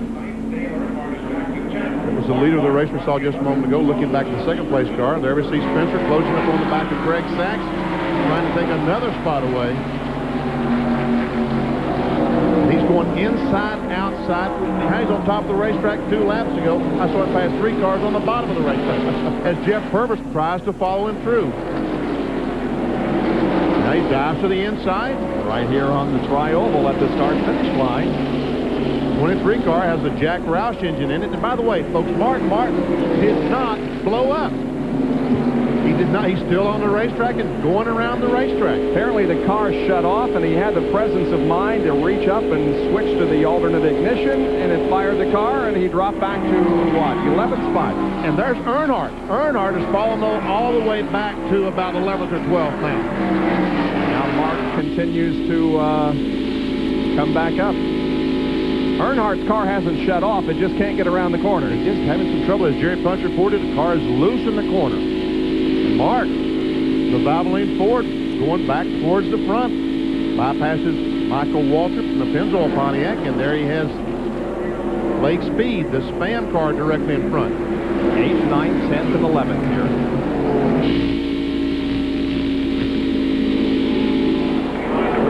And Bill Elliott has passed Jeff Bodine to take over 4th. Wow, how about that? He started 43rd. Man, John Kernan has an update on Bodine. Bob, even though they didn't qualify in the top 20, Jeff Bodine, Paul Andrews, Danny Glad, and the crew down here thought that they would have a pretty good race today. They knew they had a good race car. This is the same one that finished 7th at Talladega earlier this year. But the problem they've been fighting, just like everybody else, car gets a little bit loose as the tire wear increases. They were about 27, 28 laps on this set of tires. Jeff has radioed in and told Paul Andrews that the car continues to get loose.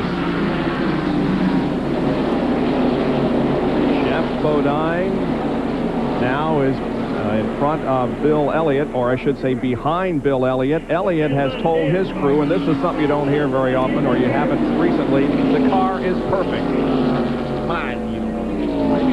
Maybe it's perfect. If it is, then yes, I was wondering what's going to happen when Elliott gets up with the 24 and the 4. If it's perfect, he will be able to race for him, because I don't think there's anybody around here that can say perfect. He did say it. Michael Waltrip way down low on the racetrack. That's Lake Speed beside him. And look at Earnhardt. Lake Speed had to get off the throttle as he came off the corner, and Hut Strickland is moving up and challenging Lake Speed. Once again, Hut doing a fantastic job in the Quaker State car. We'll have oil cans battling here in just a second. The Quaker State, hey, Bill Elliott moves into 3rd. How about that? He has passed Kyle Petty, and Elliott now is 3rd behind Jeff Gordon and Sterling Marlin, and he is running the same lap speeds, Benny, as the leader.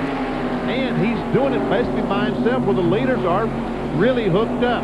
Now, if he can get somebody to close up like Kyle Petty and help him, there we see those two cars, the leader, Jeff Gordon and Sterling Marlin. A lot of racetrack between Bill Elliott and the top 2. Here's Bill Weber with more on this great run by Bill Elliott. Well, they're all smiles down here. One of the crew members just walked by and said, hey, we've been here before.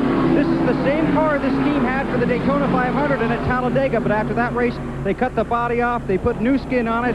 Bill's getting good help from his spotter, who just told him, good job, go get him. It's all smiles down here. Crew Chief Tony Gibson calling the shots, and he's also the gas man today, because their normal gas man came up sick. But it's really nice to be down in this pit and see these guys really happy. They worked really hard all year to get to this point. An unbelievable statistic is that Bill Elliott has not led a lap all year. Hut Strickland and Dale Earnhardt battle on the racetrack behind Michael Waltrip. See Earnhardt right up on top of the racetrack. We saw the Michael Waltrip and Hut Strickland cars down on the bottom of the racetrack, and with a loose or pushing race car, you don't want to go down there. You don't want to be that far away from the wall just in case anything should happen. Now watch when Earnhardt hits the turn. He'll stay up high. And we listened as Earnhardt backed off the gas just a little bit to get the car in the corner. Now he's closing up, trying to go by Hut Strickland. Hut's going to drop in behind Earnhardt. Yeah, makes a move to the inside of Hut and takes the spot. Great Arrow main and tail car. Had a lot of momentum build up there in the backstretch. Another car started 37th in this 12 car.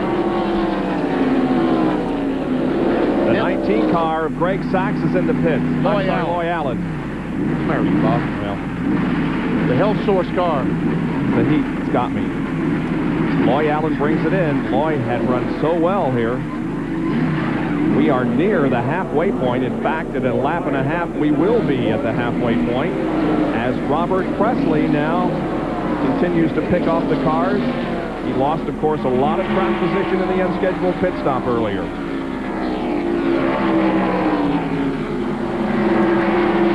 Robert Presley and Brad Daugherty, you know, the center for the Cleveland Cavaliers. He started a sportsman team, a Busch Grand National team, the 59 team, several years ago. Robert Presley was his driver. And I'm sad to say today, is supposedly the 59 car, Dennis Setzer's driving the car now, will be his final race of the Busch Grand National Series. And I asked Brad Daugherty what he thought, and he almost cried. I bet.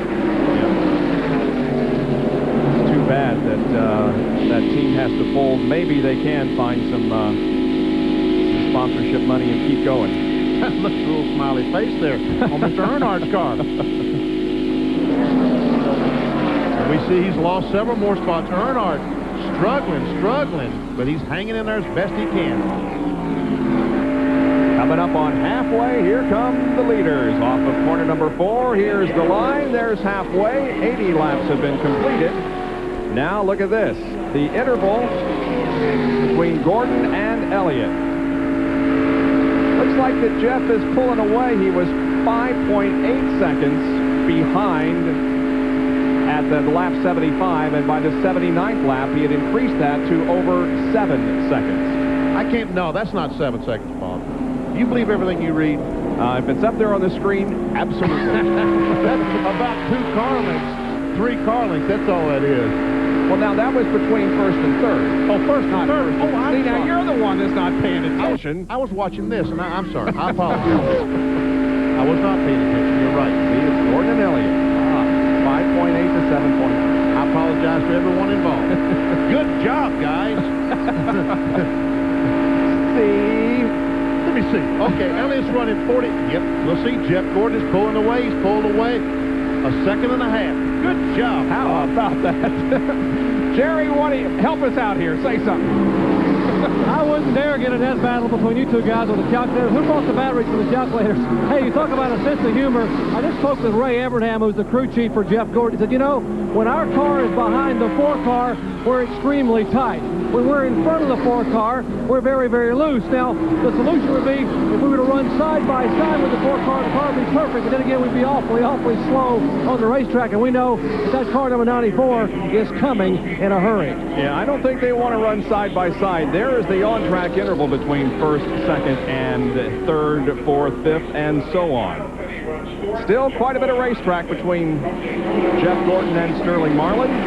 Back to Bill Elliott, who is running third. Then Kyle Petty and Jeff Bodine. We have already completed more than half of this race. Only one caution, that was for debris. Jeff Gordon leads the Pepsi 400. Relax. It's powerful. Relax. It's Ream. Relax. It's quiet. Relax. It's Ream. Most of our customers come to AutoZone for low prices and for parts they can replace themselves. But many people come because we speak their language. Things like duration and lift and compression ratios, stuff like that. Because a guy who's going to rebuild an engine, he won't buy parts from just anybody. And since AutoZone stocks complete engines, we know what makes them tick inside and out. Sure, we sell our best parts at our best prices every day. But if we know something that's going to help you do the job right, you get that free.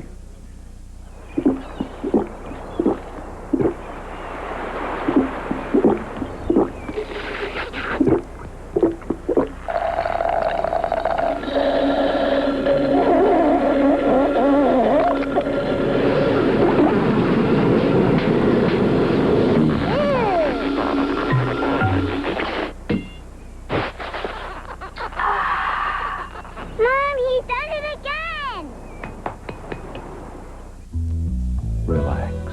It's reliable. Relax. It's Ream. Relax. It's efficient. Relax. It's Ream.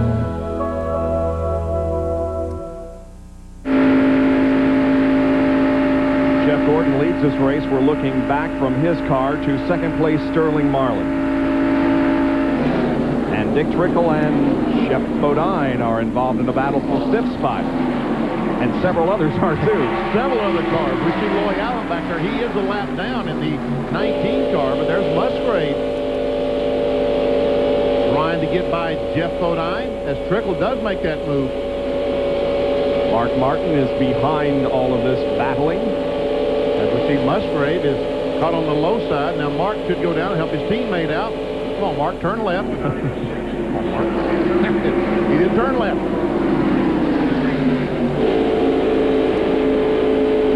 John Kernan has a comment on Ted Musgrave, running 7th at the moment.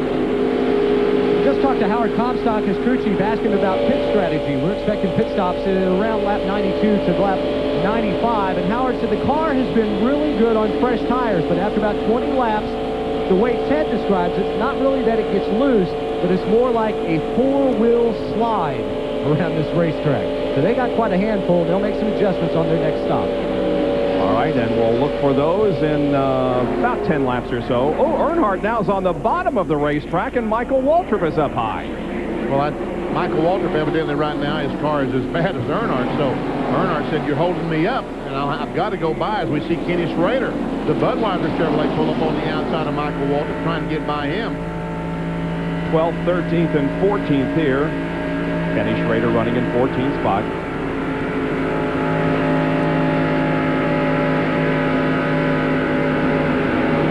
Like Schrader's car is handling pretty doggone well as he pulls down to the inside, but can't quite make it, so he pulls back up, and he and Michael Waltrip will draft down the straightaway, and when they get to the next corner, Schrader will come down and try to get by Michael Waltrip. Meanwhile, now Mark Martin is pulled down, trying to help his teammate out and himself and go by Jeff Bodine and take that spot away. As Musgrave does, see, Musgrave stays down there and helps his teammate to go by Jeff Bodine. Loy Allen follows as well. Allen isn't on the lead lap. He is 2 laps down in 38.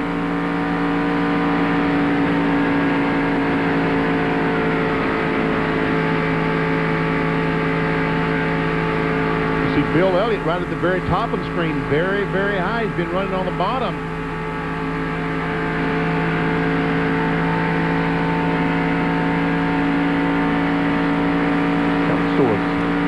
Sponsor on Loy Allen's car out of Raleigh, North Carolina. Uh-oh. Jeff Gordon, who has put some distance between himself and Marlin. He is.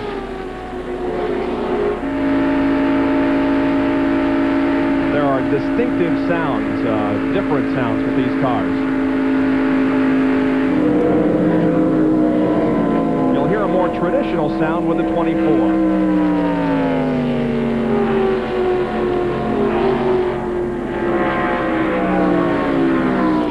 The 4. Sounds like an Indy car. It does. It has a very high-pitched whine to it, the 4 car does.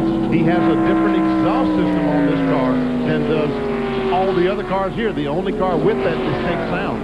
But hey, it works. It works. Waltrip, Schrader, Rudd, Cope.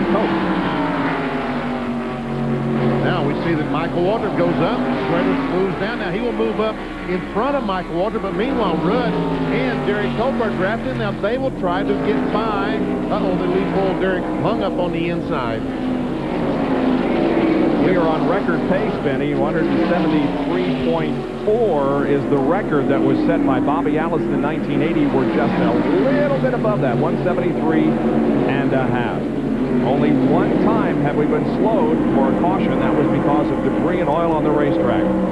We understand that Bill Elliott will relinquish his 3rd position to make a pit stop shortly. Well, Bill Elliott's car, as I said a moment ago, he has moved up to the top of the racetrack. He has lost a little bit of the handle. He said perfect. That was 20 laps ago. Right now, he will not use the word perfect in describing his car. Derek Cope to the inside of Michael Waltrip, taking over 14th spot. Neither would Michael Waltrip. And here comes Bill Elliott to make a pit stop. And look behind him. We've got all the cars coming with him. Kyle. Here's Bill Weber. The McDonald's Ford is here. They had this arranged. They had some dancing partners to come in.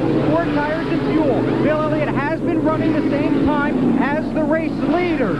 He does not have a top 5 finish so far this year.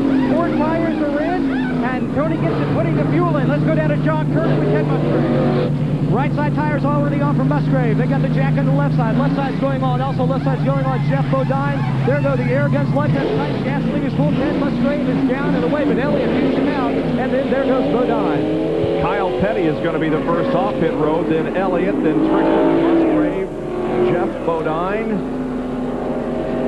and Greg Sachs. Mark Martin comes in, so does Jimmy Spencer and Hut Strickland. And Jerry Punch, Mark is headed toward you. The same car that won at Talladega in the Winston Select 500 comes to a halt on pit road, and they will change right and left side tires. Pit road becoming a very, very busy place, and they will bump a little bit on the spoiler before they leave to try to be able to tighten up the race car a little bit. Right side tires already haven't gone on, left side going on. The car is full of fuel. Steve Meal, left front lug nuts all tight. Meal says, go, go, go. As he falls down, 18.9, and Mark Martin is down and away.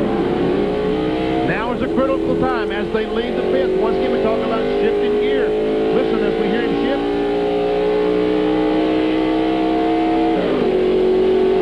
Right there was a critical time. If you can get over that one period, your engine should be okay, but that's where you burn the piston. Dale Earnhardt is coming in, so is Robert Presley as we watch Mark Martin build back up on the RPMs and the speed. Earnhardt is in. John Kernan. It'll be a 4-tire change in fuel for Dale Earnhardt. Also, they push in, you see the crewman pushing in on the front fenders to tighten the car up. Remember, Jerry Punch told you they pulled them out last time, makes the nose push down, and now there's a problem with the air wrench. Andy Petrie has to come over as the leader's coming around.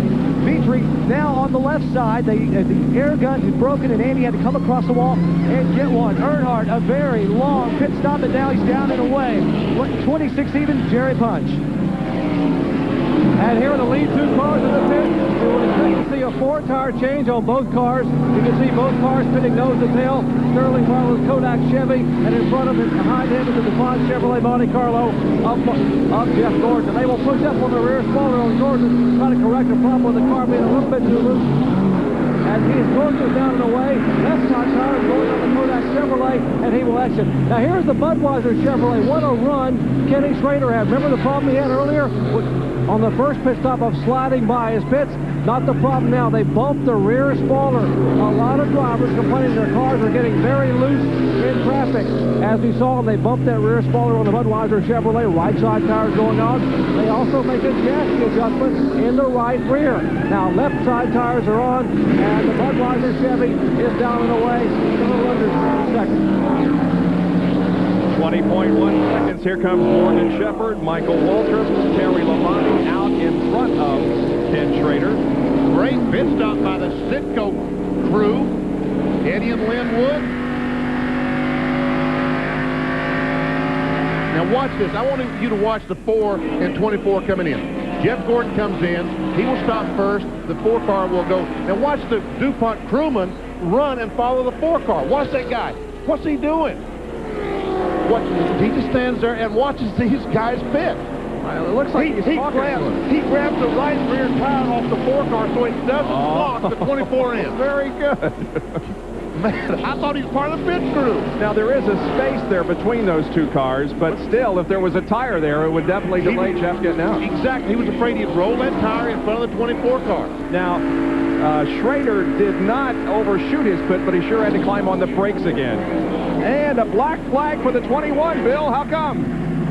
Too fast down pit road, 4,100 RPMs. Morgan Shepherd with a speeding ticket comes in, stop and go, he's on his way.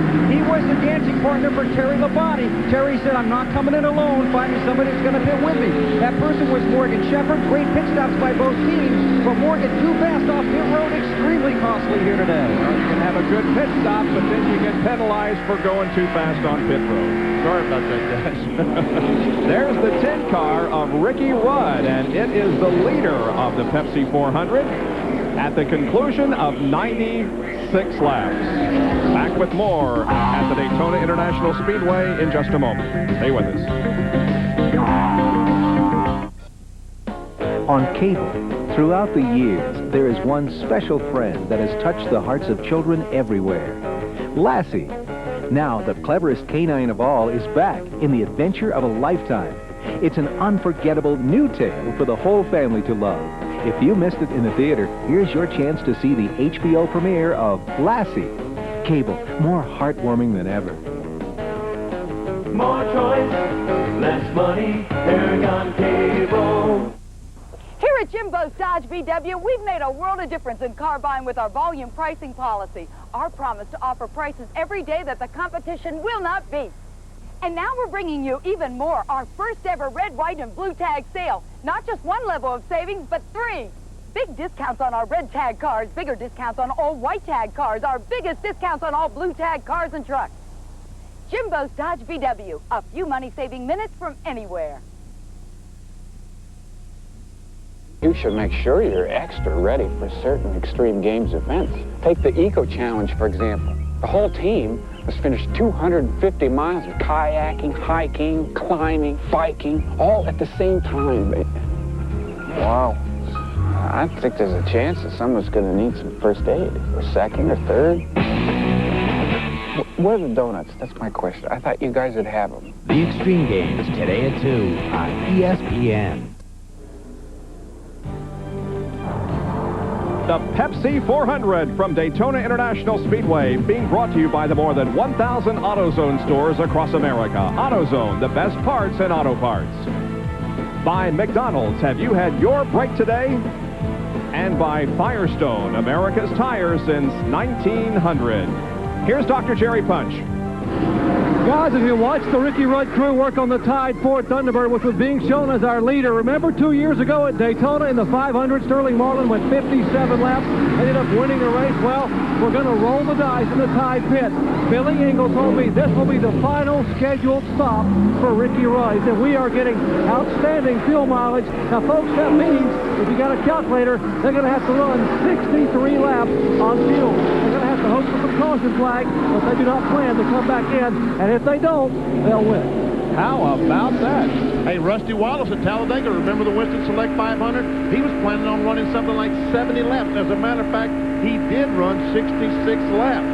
So I think Ricky Rudd can do it. We shall see. We're riding with Jeff Gordon, who has picked up the lead once again with Rudd's pit stop. Sterling Marlin the second, then Mark Martin, Dick Trickle, Ted Musgrave, Bill Elliott, Jeff Bodine, Kyle Petty, and Hunt Strickland, the top 10.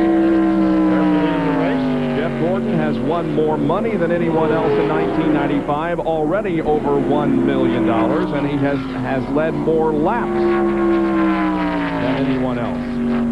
And of course, 7 pole positions. Well, he's running by himself, so we'll go back and try to find some action. Well, let's see. Where's the second place car? There he is. Sterling Marlin, the second place car. Well, he's got no one around him. Let's go back and see if we can find a race back here. There's Ricky Craven. He goes by. Ricky Craven, like I said. Okay. Here comes... there's Mark. There's Mark. How about that? Yeah. And Dick Trickle and Ted Musgrave. So there's our battle. Let's hang around here and see what happens. Meanwhile, Bill Elliott right behind this group is falling back from this group. So obviously, Elliott, something not quite right with the McDonald's Ford after the last pit stop. Not perfect like it was earlier. Exactly. He will not use the word perfect again. Well, right now he would use that word.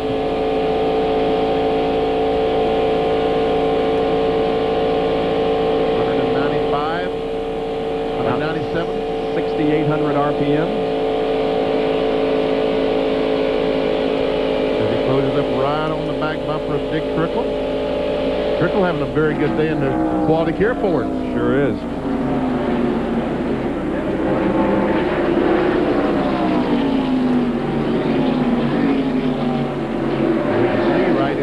Dick Trickle is Mark Martin as he goes by Chuck Bound in the Finalube Chevrolet.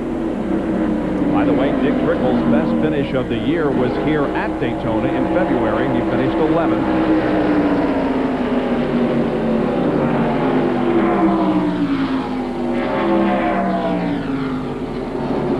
Darrell Waltrip making a pit stop as we continue to focus on the action here on the racetrack. Riding with Ted Musgrave.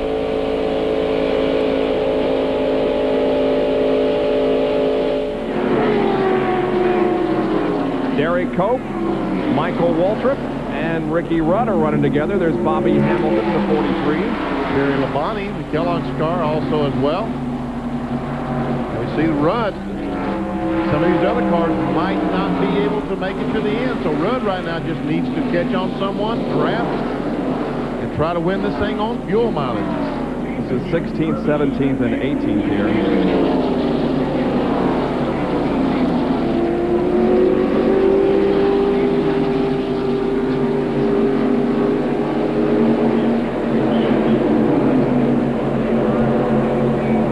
Some of the folks can clock it. Jeff Gordon, he's a little bit slower than the 4 car, than Sterling Marlin or even Mark Martin. So I don't know if he's having problems or those cars are running faster than ever.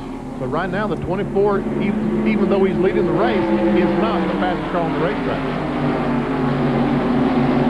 Waltrip moving inside of Rudd. Waltrip taking the position. Let's give a call to Jeff Purvis. Oh, Purvis almost hit the ball. I was just going to compliment him on how smooth he's been all day. He's running at 14th. Say what we always say, never nervous Jeff Purvis. He's a little nervous right now. Yes. Whoa. You see Michael Waltrip getting by Derek Cope. Here comes Rudd. John Kernan has more on Jeff Purvis. Bob might say that James Finch, Jeff Purvis, that whole crew started the weekend out behind the 8 ball. It's a brand new race car. They hadn't had a chance to test it. They bring it down here. They get out. They get a half a lap around the racetrack, and they burn the pistons. They got no practice on qualifying Thursday. Went out the only practice lap they burned, actually. But when they qualified, they still managed to make it into the top 20. Jeff said his job today, just try and ride around, stay out of trouble, keep that car nice and clean, and come through with hopefully, cross your fingers, the top 10 finish. And Benny, let me tell you something else. If you ever get down there around James Finch's truck, they got some of the best food you can find in the garage area. I sampled it yesterday and purposely didn't tell you about it because they had a limited amount. Oh, yeah. I've been down there before, John. I just missed it yesterday, that's all. Don't tempt him with a limited amount of food. Bobby Hamilton in car 43 is running 20th. He started back at about 40th spot, didn't he? He started 39, yep. One of these provisional starters. They had a poor qualifying run on Thursday and decided not to re-qualify on Friday. They had a provisional to use, and they spent that time trying to work on the chassis instead of work on qualifying. Here's another AutoZone interval leaderboard. The difference between first and second is now almost a second, and Jeff Gordon has a 12-second advantage on Ted Musgrave running back in 5th.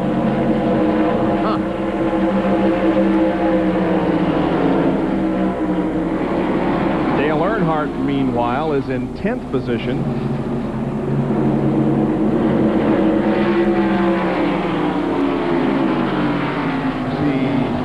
Jeff Burke. I see Earnhardt with clear racetrack in front of him as he comes down right by us. He's running a little bit faster. We see Jimmy Spencer. Earnhardt's down 9th, Spencer 10th. So he just was able to still run up pretty high, BP. Yes, he is. So Spencer. Rusty Wallace seems to be running a little bit better than before. Rusty is 35th. Down a lap. I see Loy Allen back there behind Hutch Strickland. He's a couple of laps down. He probably isn't now because he's out of sequence for the leader.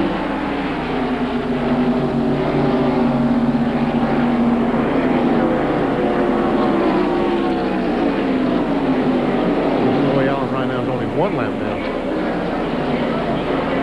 He pitted on lap 78, whereas most everybody else pitted in the 90s. Yep. Now, look at there. How about that? Your .99 seconds is 0. As a matter of fact, he has an advantage on Jeff Gordon. Exactly. Sterling Marlin has retaken the lead of the Pepsi 400. Now, we saw the lead that Jeff Gordon had. Is his car slowing down, or did the 4-car pick up? As we see Terry Labonte going by Jeff Purvis and also Ricky Rudd trying to get by. 15th, 16th, and 17th there. There's Jeff Burton, the Rebestas car, following me. Well, Sterling Marlin has just been absolutely amazing this year. He is the points leader at the halfway mark of the season, and here's how he got the lead from Jeff. Down the back straightaway, he just pulls over and just motors by Jeff Gordon. Looked like an earlier pass that we saw in that corner. Jerry? Well, standing in Jeff Gordon's pits a moment ago. Now, Gordon's basically been very consistent with his laps, running about 48.44 seconds, 48.43 a lap. But the big difference there is the 4 car. He is running laps at 48 seconds flat. That is 0.4 of a second quicker per lap than the 24 car. Wow. That is impressive. It is impressive that in race trim, they're able to. Earnhardt qualified at 47 flat. And right now, they're racing only 1 second slower. And how about Dave Marcus? He has hung on to this lead draft in the 71 car. He's a lap down in 28. Here comes Ted Musgrave and Jeff Bodine for 5th place.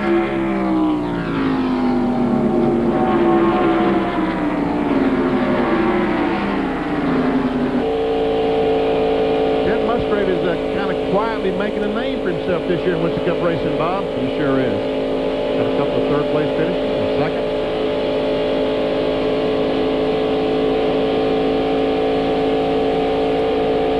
How has he done it, and how has he moved up to his 4th position in the point standings this year, 85 behind the leader? Well, in 1994, he had 1 pole, but no top 5s and only 4 top 10s. In the first 14 races of 1995, he has 5 top 5s and 8 top 10s. That's how. Yes, sir. There have been many interesting, impressive drivers in 1995, Ted Musgrave among them, but certainly Sterling Marlin would also have to get a nod in that category because he is the points leader and he is the leader of this race at the conclusion of 110 out of 160 laps. Sterling Marlin leads the Pepsi 400. Gordon is second, then Mark Martin, Dick Trickle, Ted Musgrave. We'll be right back.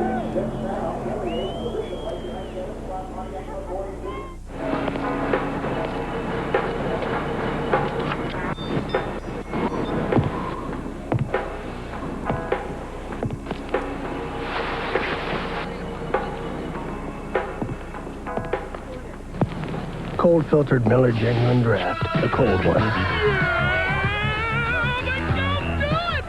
You know the beer, you know the taste. With Miller Genuine Draft, the world's a very cool place.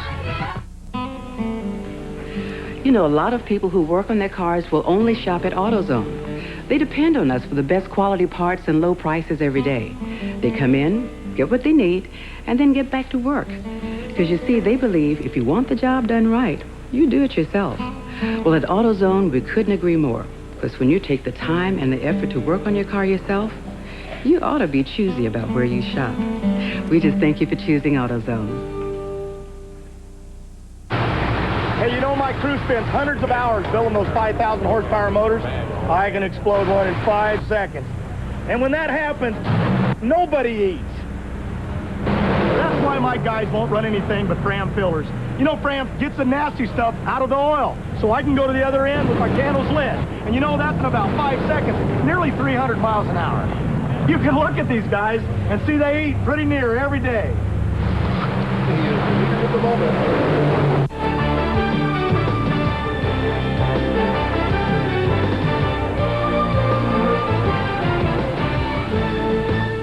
The Tour de France begins Monday at 2:30 on ESPN.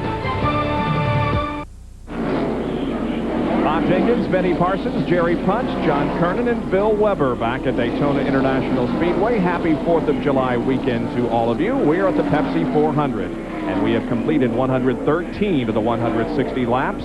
The yellow car is the leader. That's Sterling Marlin. Second place is Jeff Gordon there in the 24. Jeff Gordon going by Rick Master, the Skoll Ford, and now Sterling Marlin trying to put Bobby Hillen in the Jasper Engine US Air car down a lap.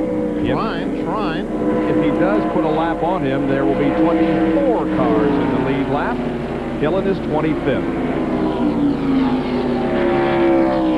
Sounds like from some of our observers that there may be some debris in turn number 2. That was from one of the competitors, so NASCAR will check that situation carefully. There's the third-place car, Mark Martin. And his car is running so much better than it did earlier in the day.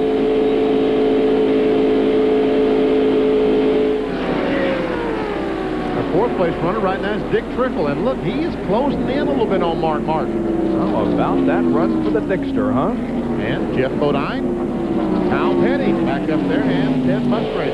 The 87 car, the Burger King car, is a lap down. He is 4 laps down, as a matter of fact, in 40th position. Joe Nemechek.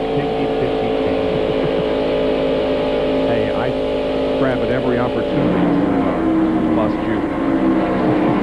Musgrave able to hold his car right on the very bottom of the racetrack.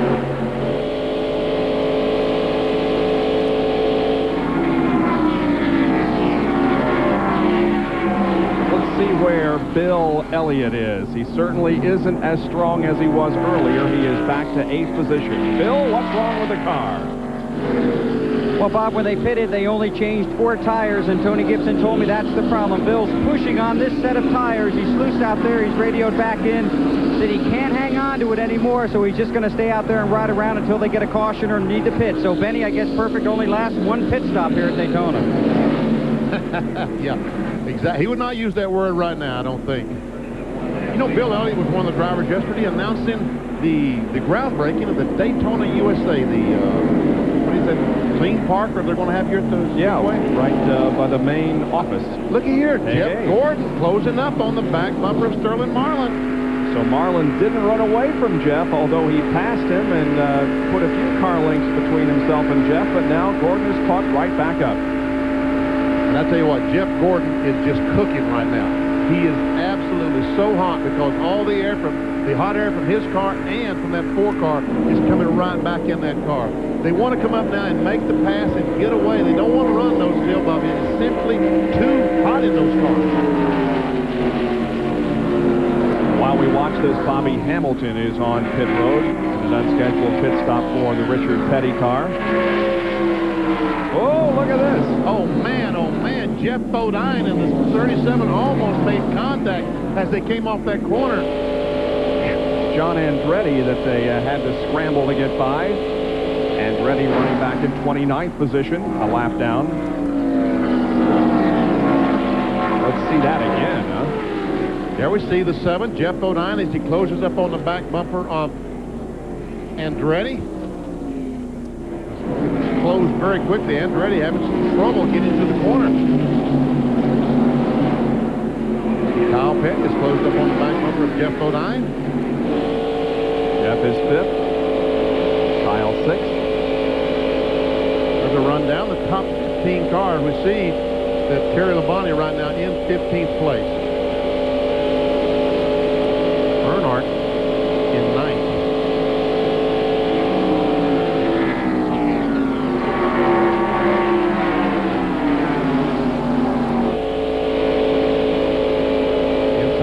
Channel 4 to Ted Musgrave. He and Kyle Petty will try to bypass Jeff Bodine. Kyle does it. Musgrave does it.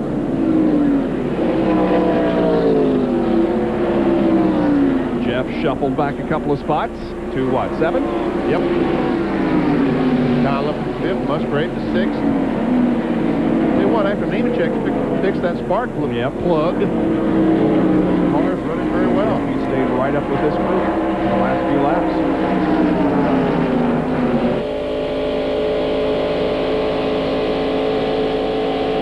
Right now, Musgrave, another fellow, following Kyle Petty. It's so hot in these cars, and there's been no break, just green flag. As you said, we're on a record pace, over 173 mile an hour average for the 300 miles that we've run so far.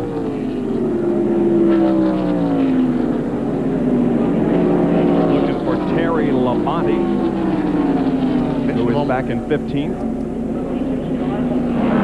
See John Andretti making a pit stop. Evidently, he's struggling, tired of fighting that thing, making pit stops and changing tires. There's Terry running ahead of Ricky Rudd. And Ricky Rudd wants to stay right there. He now is in 16th. And is he the only car that can make it the rest of the way on fuel? Terry Labonte, meanwhile, is 8th in the points. He has 2 wins and 5 top 5 finishes and 8 top 10s. Here's Bill. And I just talked to Gary Gehart, and he said Terry's not as bad as he was, but not as good as they've been. And Terry radioed back in. The car's a little loose, and he hopes it'll tighten up. And Gary told him on the radio, well, it probably will, but that probably will be in February. So he's going to have to wait a little while for that to happen. Yeah, he's got a few months to wait. The temperature drops off about 20, 25 degrees. Do wonders for these race cars. You know, it isn't real sunny here. There's a bit of a haze over some of the racetrack, but nevertheless, the heat and humidity are very high with the temperature expected over 90 degrees here today. Right now, the Sterling Marlin's been able to put just a few car lengths on Jeff Gordon. They caught 3 or 4 cars, traffic cars, and passed them. And doing that, Sterling Marlin was able to gain a little bit on Jeff Gordon. And at the end of 122 laps, it is Mark Martin running in 3rd spot, then Dick Trickle and Kyle Petty. Stay with us. We'll be back for more of our live coverage of the Pepsi 400 from Daytona.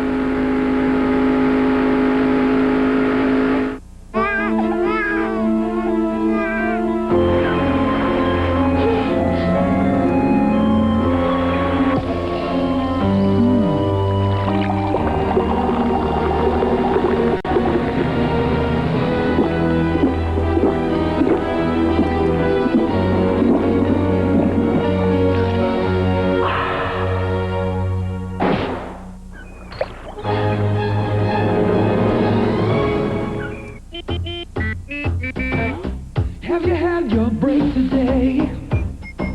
We all need to get away.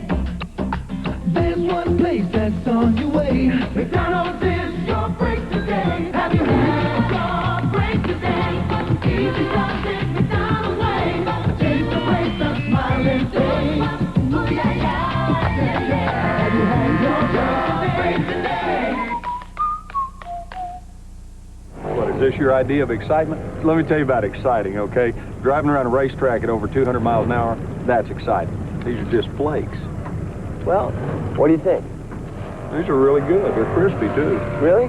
Yeah, they're mighty good even with nothing on them. What are they? Hey, Charlie. Yeah. Kellogg's Corn Flakes? How could I be so dumb? You got 500 miles to think about it. Kellogg's is proud to sponsor NASCAR champion Terry Labonte. I love being a caddy. The people, the world-class golf, the great golf courses. I just cannot stand the commute. Hey, stop blowing your horn. You don't need the whole road. When traffic congestion changes, the threats to your car's engine change. That's why Quaker State has engineered intelligent oil. Oil that senses the changing threats in your engine and adapts its own molecular structure for continuous protection. So whenever the driving conditions change, so does Quaker State, the intelligent oil for longer engine life. Now buy a case of Quaker State and save up to $6 rebate for other store purchases. See store for details.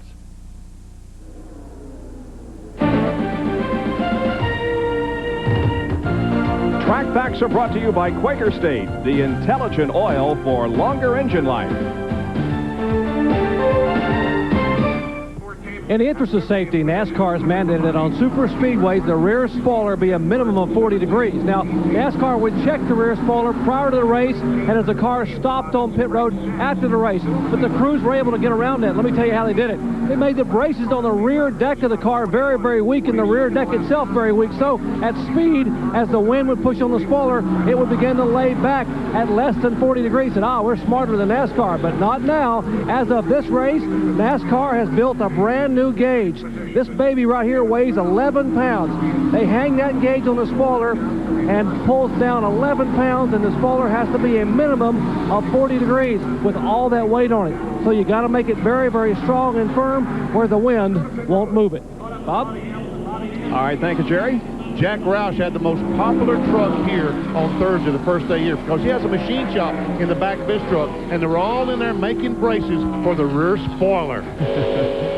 Ted Musgrave and Kyle Petty continue to battle it out on the racetrack. That is the number 1 car of Rick Mast that Musgrave is passing right now.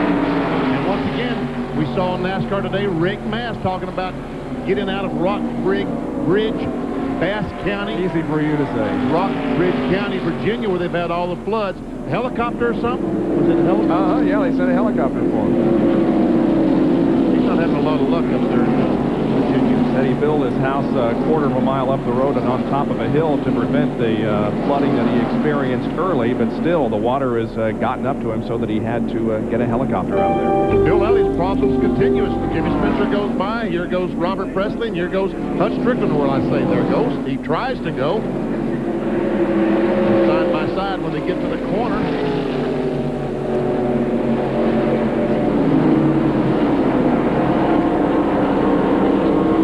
Way up high. Bob, did I hear a rumor you were planning on buying the 26 cars for sale, you know? Oh, I'm still considering it. I'm a few $1 million short, though.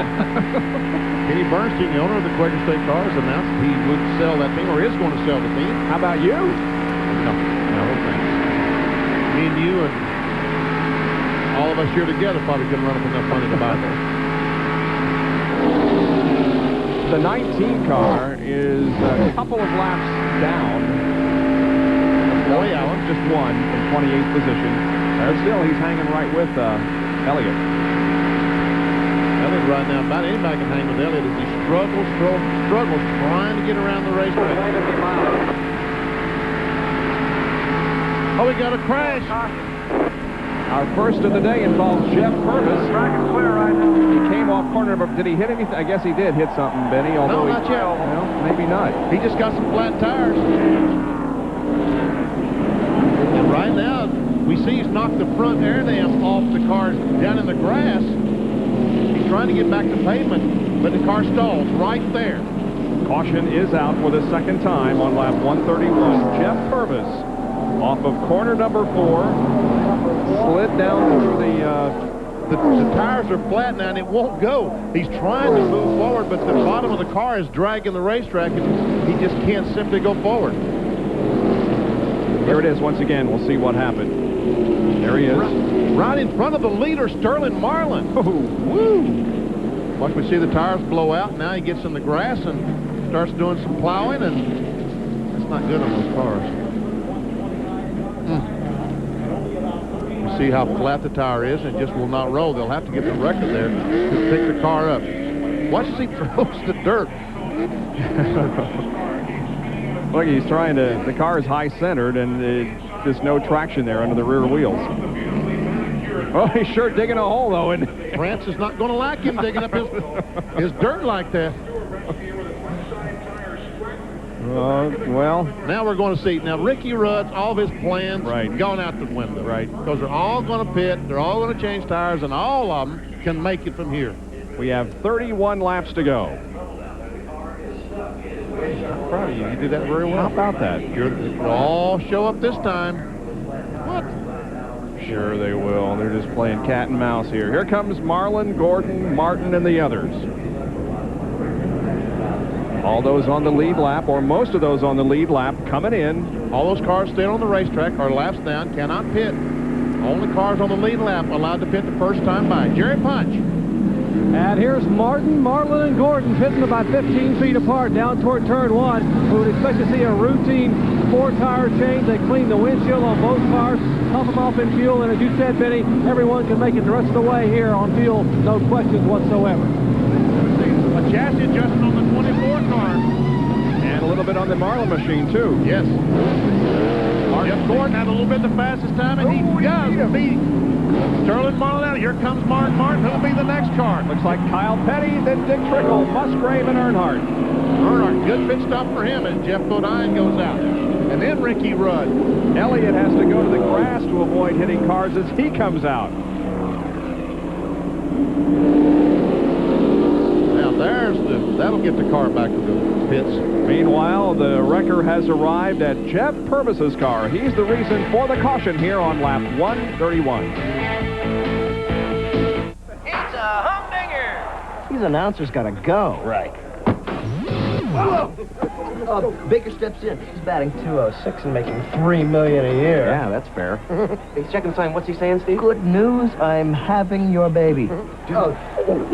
This game is brought to you by Miller Lite. Expect great things from the great taste of Miller Lite. Nice work, Steve. Thank you. Hi there. Suicide squeeze! Oh, come on! Here's that umpire's home telephone number. Call tonight. Keep calling. Call him later. When traffic congestion changes, the threats to your car's engine change. That's why Quaker State has engineered intelligent oil. Oil that senses the changing threats in your engine and adapts its own molecular structure for continuous protection. So whenever the driving conditions change, so does Quaker State, the intelligent oil for longer engine life. Now buy a case of Quaker State and save up to $6 rebate for other store purchases. See store for details. You know, working at AutoZone is more than just looking up parts or ringing up sales. Most of all is listening. Because my customers know more about their cars than I'll ever know. They know every rattle by heart. I mean, that car is their baby. So when they got a problem they're going to fix themselves, I'm going to do my best to help them get whatever they need, no matter what it takes. Because people like that, they don't deserve anything less than the best I can give them. Back and gone. A grand slam. You believe these guys? They're kicking butt. I'll tell you, the year the Cubs got a shot at the pennant, that's a weird year. Not as weird as the year your sister grew that mustache. I told you before, that was not a mustache. Yeah, sure. That's a skin discoloration, you jerk. What are you talking about? She looked like Burt Reynolds. Yeah, well, look what you're married to. I know, she's not a problem. At least she could cook. Yeah, she need too. Still under caution here at Daytona International Speedway. The sun-baked crowd is enjoying every moment of it. We are under caution because of Jeff Purvis's slide off corner number 4, and as he tried to get out of the infield, he dug this hole. That thing's a crater, Benny. I'm telling you, France ain't gonna like this digging up his grass like that. Well, round 4 of the Mayflower Truck Division Challenge was at Pocono a few weeks ago. The series is in its 4th year. It's designed to honor the NASCAR Winston Cup transport drivers. The Pocono course tests the skill of the often unsung heroes in the series. Each round is worth $2,500 to the winner. The Pocono round was number 4 of 6. The competition concludes in October at Phoenix. Rodney Pickler is the defending champion. He also won the 92 challenge and is a driver for the Joe Gibbs Interstate Batteries team. 3 different winners in the first 3 races this year. Rod drew the number 1 position and would go first at Pocono. It's been a tough year for Rodney. Coming to Pocono, he was 14th in points. Glad it's over. It's tough going number 1. Whew. That first draw was a tough one. I don't know how I did. That effort moved him up 2 positions to 12. Next out, Tom McCrimmon, driver for the Western Auto Team. He was fast out of the blocks. But unfortunately, he knocked over a cone and suffered a 10-second penalty. But his swift movement compensated for the penalty. One 10-second penalty, so we'll see what that did to me. Maybe it'll hold up. McCrimmon moved from 7th to 2nd in points. Next up, Earl Barban Jr. from Penske South, the Miller Genuine Draft Team. He's having a good year, 3rd in points going in. He didn't win here at Pocono, but his effort elevated him to the points lead. Not everyone was successful, though. Spirit still ran high for Dan Heitke and the Bud team. How you doing? Think about your run. Bad job, messed up, backing up down there, just got lost. Citgo transport driver William Smith had a good run here. This was a 2nd-place effort, and it moved him from 8th all the way to 3rd in the points, hoping to collect the $20,000 first prize at the end of the year. Some drivers just couldn't get the hang of the Pocono course. David Atkins from the Burger King team got all crossed up. Glad to see you. I thought I was the only one that could do that. They do. Glad to see you get right here. The man of the day was Craig Boos, who drives the Winston scoreboard truck. Craig used all of his experience as an over-the-road driver to move quickly through the pylons and the other aspects of the Pocono course, as his competitors looked on in amazement. Craig Boos, number 1 in round 4 of the Mayflower Challenge. 120.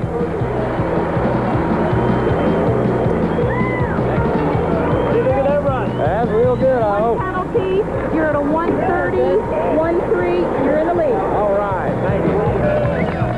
gets the $2,500 check and moved to 8th in points, headed to round 5 at Michigan, August 19th. And David Atkins had all that trouble. He was a Daytona winner of that that race. And there are the point standings, Benny. The top 5 at the end of 4 rounds of 6 in 1995. We'll take a quick break as the hamburgers and the hot dogs cook here at Daytona. For fun, fast, and easy shopping, look to the new Vision, Value Vision. Each day, all day, informative hosts provide fun and entertaining information on a wide array of quality products. Ordering is fast. Pick up the phone. Operators love taking your calls. And in 7 to 10 working days, the package comes to you. Just 7 to 10 working days. Easy. No driving, no parking. Fun, fast, easy. And your satisfaction is guaranteed. A new Vision, Value Vision. Right here in Tampa Bay, the Bill Curry Van Factory is the #1 Ford conversion van dealer in Florida. Save on more than 70 vans. Luxurious conversions by Explorer, American, Universal, Turtle Top, and Premier Motor Coach, all at one location. Volume sales allow us to sell at huge discounts. For the latest in creature comforts and electronics, plus special needs like lifts, see the van experts, now featuring specialty trucks too, like Power Stroke diesels and super cabs. Bill Curry Van Factory, just north of the stadium. All of us get busy with what we do every week. However, there's nothing more important than spending time with your family. Good night, air. Good night, noise everywhere. Take a moment and do something special with your family. You should never be too busy. Thank you, Daddy. Thank you, Daddy. This message brought to you by NASCAR. The teams, the tracks, the drivers. ESPN Speed World today at Daytona International Speedway in Florida for the Pepsi 400. About to go back to racing after a caution because of Jeff Purvis. Look at the crowd. Record crowd here for this event. The green flag waves and we are back to racing on lap 135. The leader is Jeff Gordon. And there are all the cars on the lead lap right behind Jeff Gordon, headed by Sterling Marlin.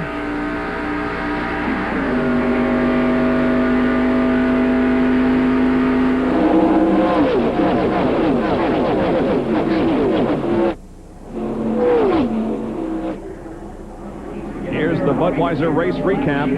Jeff Gordon has led 47 of 135 laps. We've had 8 lead changes, 2 cautions for a total of 9 laps, and the average speed 172.144.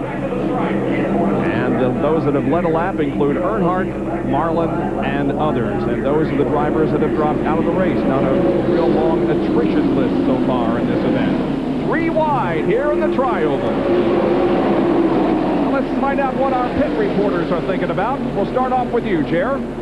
Updating adjustments in the top 3 cars. Starting with the car number 6 of Mark Martin. 4 tires and fuel. On that pit stop, they made no chassis adjustments. They had made a round and a half a wedge on the first stop, and they haven't touched it since. Now, the 4 car, Tony Glover and company for Sterling Marlin, put a round of bite in the left rear to tighten the car up. And remember the adage, you don't make major changes on a super speedway late in the race. Well, Ray Evernham never heard that adage. Here's what they did to his car, number 24, for Jeff Gordon. They pushed the spoiler down. They put the fenders in. They changed the air pressure in the right front tire, and they took a round out of the right rear, all hoping to tighten up that car number 24. Let's go to John Curtis. Jerry, nothing that exciting up here on my end of pit road. Business as usual for Dale Earnhardt, Ted Musgrave. 4 tires, gasoline, no chassis adjustments. Jeff Bodine also 4 tires, but they did bump up the spoiler just a bit, trying to get a little more downforce on the rear to tighten that car up. Let's go down to Bill Weber.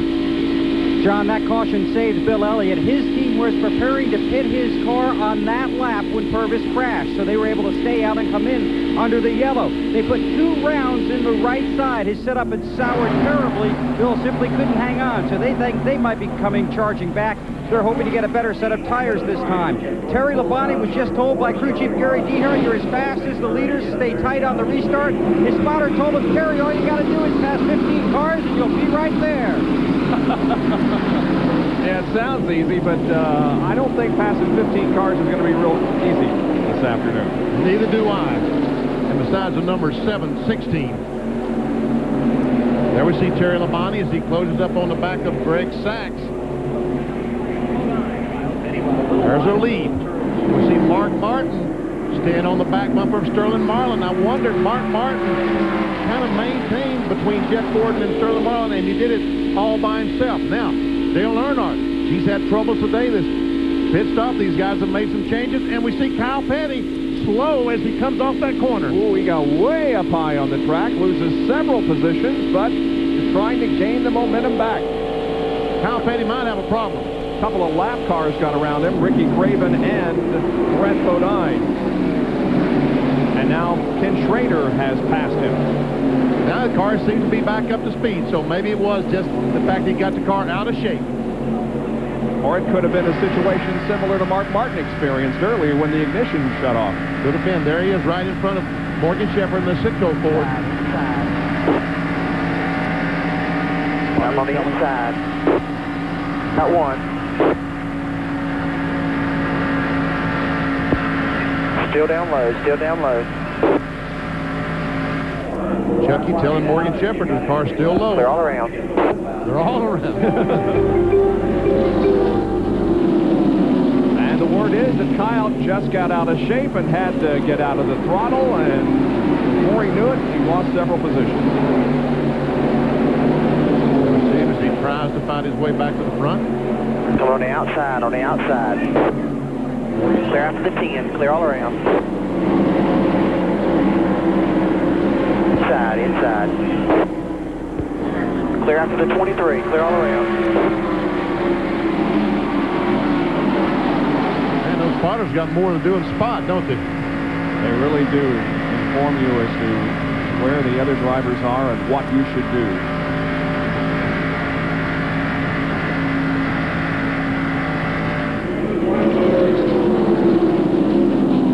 Outside, outside. There goes Elliott. Still there, still there. Morgan Shepherd now here. Back on the inside. 26 trying to get on the inside. These guys about to run Still on the Chucky to inside. death. Still one on the inside. Clear behind the 33. You're racing the car behind you. Racing the 71. Clear all around. Let's go. Morgan is 23rd, and the 71 at Dave Marcus 24th. There we see Elliott losing some spots to Hutch Strickland. He's caught on the outside right now, and jeopardy of losing many, many spots as Michael Walter tries to get by. Here comes Robert Presley trying to follow Michael. We got 19 laps to go, Benny. This thing is going to be ended here before we know it. Sure is.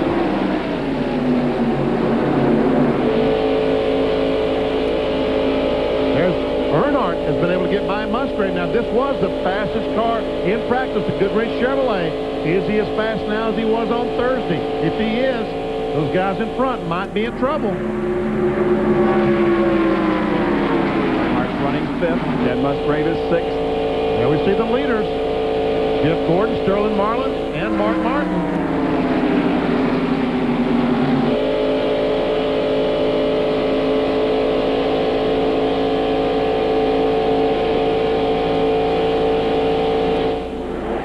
Goes Earnhardt trying to get by Trickle. Musgrave can't do it. Cannot do it. Now he'll go to the high side as he did for the early part of this race, way up on the upper groove. And now he's got to run on Trickle. Trying to take over 4th spot. Let's watch from Ted Musgrave. He did it. He got 4th. And you heard the spotter for Dick Trickle. Earnhardt, just like in Daytona, remember when he stopped and made that tire change and closed on Sterling Marlin, going towards the front.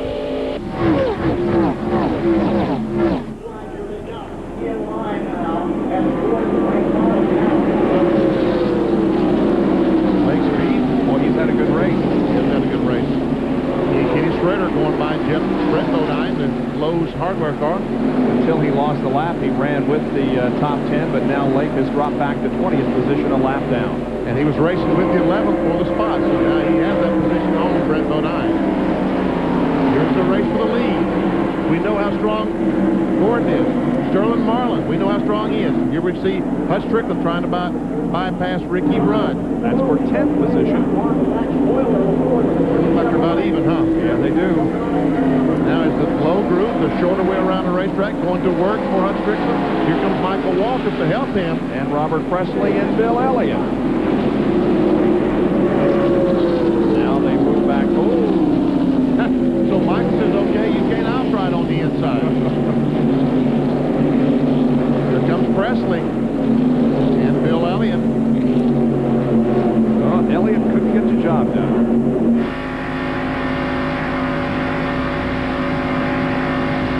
On the outside, he's on the outside. Outside. He's clear behind the 7. Clear behind the 7. Clear. Clear all around.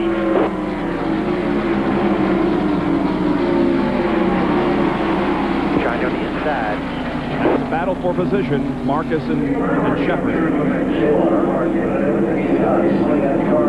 Still there. And Derek Copey is now running 16. Keep safe. Clear all around.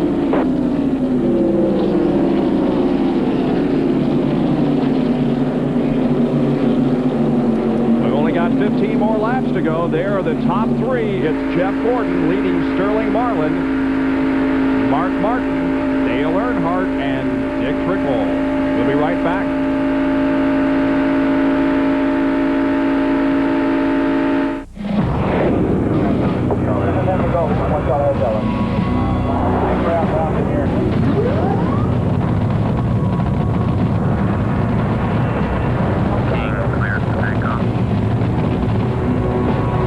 Kenny Bernstein's Budweiser King Top Fuel Dragster.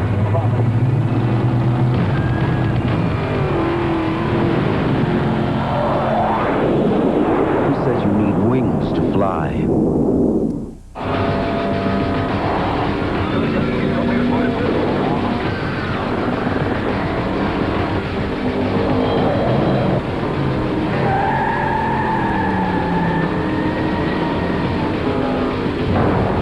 Car in NASCAR Winston Cup history is back.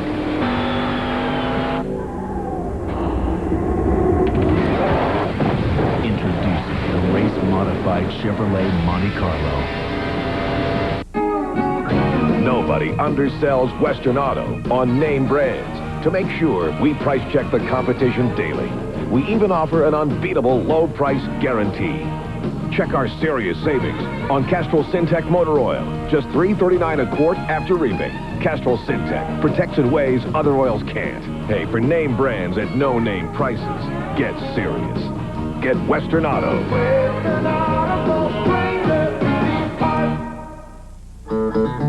You want to know how to choose a motor oil? Take a ride to your local garage and see what the mechanic puts into his own car. Fact is, of all the brands of motor oil, more ASE certified master technicians choose Valvoline for use in their own cars and trucks. So before you buy a motor oil for your car, know the one more top mechanics put into theirs. Valvoline, the #1 choice of America's top mechanics. ESPN Speed World coverage of the Pepsi 400 from Daytona is being brought to you by Chevrolet. One car company has won more races in the history of NASCAR, genuine Chevrolet. By Smooth Busch Beer and easy drinking Busch Light. Busch, the official beer of NASCAR.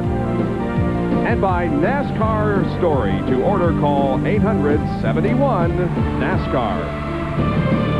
Well, it is still Jeff Gordon leading Sterling Marlin, but from there on back, the positions have changed just a little bit as Dale Earnhardt has gone to third. And the story here is Mark Martin, who was in third, but now has dropped back to seventh. Dale Earnhardt passed him coming in. Now we see Kenny Schrader going towards the front. He just gets by Ted Musgrave. Now here comes Mark Martin trying to get back by his teammate. Jerry, what happened to Martin? I just spoke with Steve Mill. He said that they had discussed possibly pulling over and letting the 3 car go by and try to let the 3 car pull them up to the 4 and 24. So that's what they did. They decided to pull over. And then when Earnhardt went by, Mark couldn't hold on. Earnhardt just pulled away, and therefore he lost Earnhardt's draft in about 3 other spots on the racetrack. Here's Hut Strickland going to the inside of Jeff Bodine, and he was almost in the grass, Benny. I mean, that white line is divides the apron on the racetrack. He was on the apron as he went down the back straightaway. And he goes by Bodine. Here comes Derek Cope. He goes by Jeff Bodine.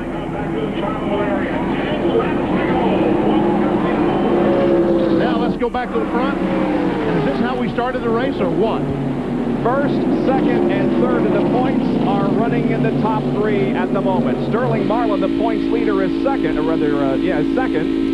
Dale Earnhardt, who is second in points, is third, and Jeff Gordon, who is third in points, is the leader. And here comes Earnhardt trying to take second from Marlin. Just like Spencer did last year in the 400 when he passed Ernie Irvin. Earnhardt got that run up high in 1 and 2 and went right by Sterling Marlin. He'll be trying that on Jeff Gordon now. Quite a story for Dale Earnhardt, who appeared to be struggling immensely in the early part of this race, having to go way up high to keep the car from spinning. And now the Richard Childress team and Dale Earnhardt have moved to second, have their eyes set on Jeff Gordon. There are 9 laps to go in the Pepsi 400. This is getting to be a very familiar picture here in Daytona. Jeff Gordon and Dale Earnhardt. Watch. He'll go high, try to get that run coming off the corner. Off the corner, let's see if he makes a move. Doesn't have quite enough momentum build up, Benny. Still about a 2 or make that, 1 car length separation between first and second as Earnhardt closes in. And the Rainbow Warriors are holding their breath. They are. They're saying a prayer. Marlin seems to have dropped back just a little bit, Benny. Yes, he does. Maybe he's just waiting to see what's going to happen with here and then get these cars lined up. But he has no one to run with. These 2 cars are hooked up nose to tail, and Sterling Marlin is a little bit too far back. Here we go, Earnhardt again. Up on the high side, trying to get that run, coming down off turn 2.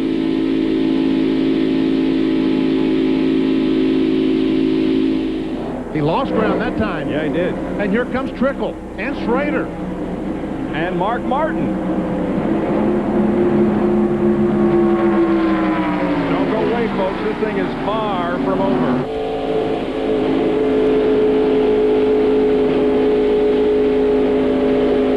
Mark Martin's in cars. He watches Kenny Schrader. How about Dale Earnhardt running second right behind Jeff Gordon? And the leader, Jeff Gordon, looks back on second place Dale. They cross the line again in complete lap 1:53, 7 to go. Now is Earnhardt going to try once again? Yes, he is. Trying his best to get a run as he comes off the second corner. Trying to get that momentum up. It's not getting him any place, though, Benny. He can maybe close in on Jeff at that point, but from there on, Jeff just seems to have command. Jeff Gordon has never won here at Daytona. Earnhardt, of course, is a 2-time winner here, but both of the victories have come in this race. Jeff Gordon has won the Dash. He's won 125-mile qualifying race here in Daytona, but he's never won a points-paying race. Right.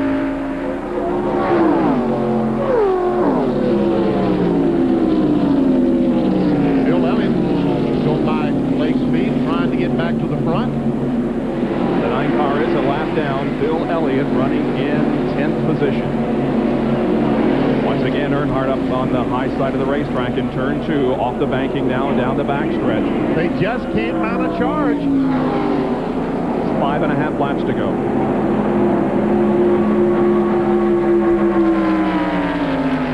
Jeff Gordon won at Rockingham. He won at Atlanta and then won on a short track at Bristol. Looking for his 4th win of the year, Dale Earnhardt seeks his 3rd win of the year. He won at North Wilkesboro and at Sears Point. Here's the completion of lap 155. And we can see the difference that the draft is making. These 2 cars running together with 5 laps to go are pulling ever so slightly away from Sterling Marlin. Earnhardt's going to try that once again. I think he's got some momentum build up this time, Benny. Let's see what happens off the corner. Nope. Looked like he had a better shot at it that time than in previous laps, but still was not able to get around Jeff Gordon. And Richard Childress is loving every minute of it. Would like it a lot better if his driver were in the lead. That's right. He would like it a lot better if his driver was in the lead.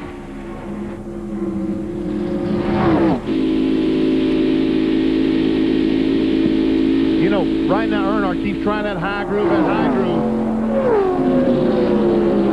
Now we have a crash in turn number 3. Are we going to end under caution? This could be the race coming back for the line.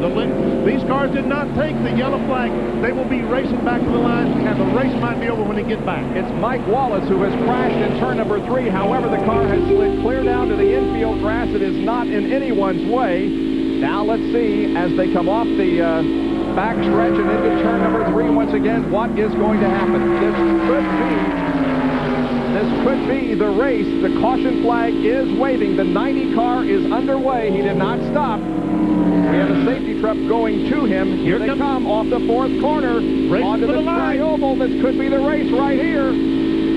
Gordon is going to beat Earnhardt to the caution flag. And there are 3 laps to go.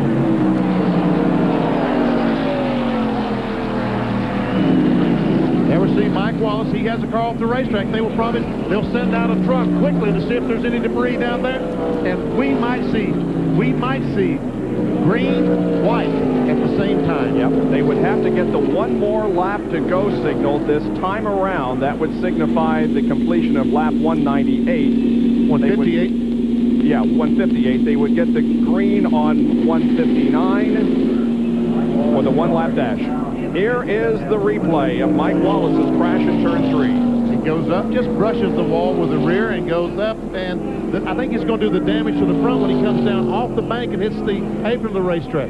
There you see he does the damage when he can't make the transition from the 31-degree bank to the apron of the racetrack. Yep. Wow. Well, we'll see what happens here. The pace car has the field in tow as Wallace has made it to his pits. How many do you think will pit for tires? Oh, maybe about half the field. Okay, let's take a break here before this conclusion of the Pepsi 400. Don't go away. The race isn't over yet.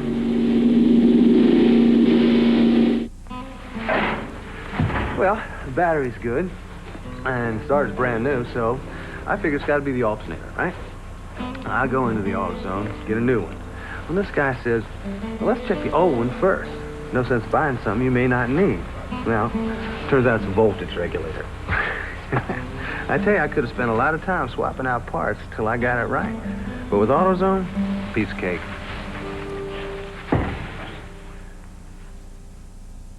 Today, millions of Americans are running faster with the same size engines and farther on the same amount of fuel. Millions have discovered the patented advantages of the split-fire spark plug, a difference that delivers on every stroke of every piston. 5 extra horsepower by merely installing these plugs, a 4.8% gain in mileage. If you're not running the split-fire, you're probably behind someone who is. Split-fire, more power and more mileage for your money back. Man has always been fascinated with speed. But winning is more than a flash of speed. It's a measure of skill. A test of guts. That's why the true spirit of NASCAR lies not in the machine, but in the man who drives it. We're proud to be part of this great sport. Busch, the official beer of NASCAR. Get ready, folks. This is going to be something. This time around, they will get the green and the white flag. There'll be 1 lap of competition to decide it all and who wins the Pepsi 400 for 1995. Will it be Jeff Gordon, Dale Earnhardt, Sterling Marlin, or anyone else? We never know at this point. There we see Earnhardt. We had cameras in the first 2 cars. Benny, you can't help but think right now about what happened to Jeff Gordon at Pocono. Remember? Missed a shift? Yes. Yeah, he's been taking shifting lessons. I'm sure he's not going to let it happen again. No, he will not. I don't think he will miss a shift. You know, with these restrictor plates, it's going to take him quite a while to get to full speed, so it could depend upon who has the better gear.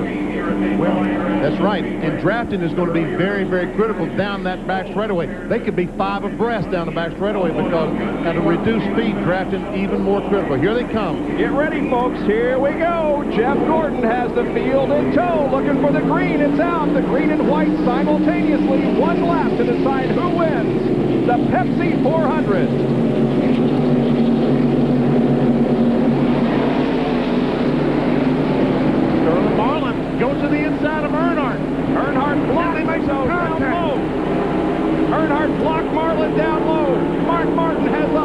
side of the racetrack in turn 2 as they come off of the corner and down the backstretch for the final time. Jeff Gordon still has the lead. We have contact between a couple of cars, but everybody keeps it straight. They battle for position. Sterling Marlin down into the outside of Earnhardt. He's by Earnhardt. Jeff Gordon, though, has about a car length and a half lead on Marlin and Earnhardt as they battle for second position through the third and fourth corners. That battle side by side should give the race to Jeff Gordon. Here they come. Jeff Gordon has the lead. Earnhardt moves to the inside.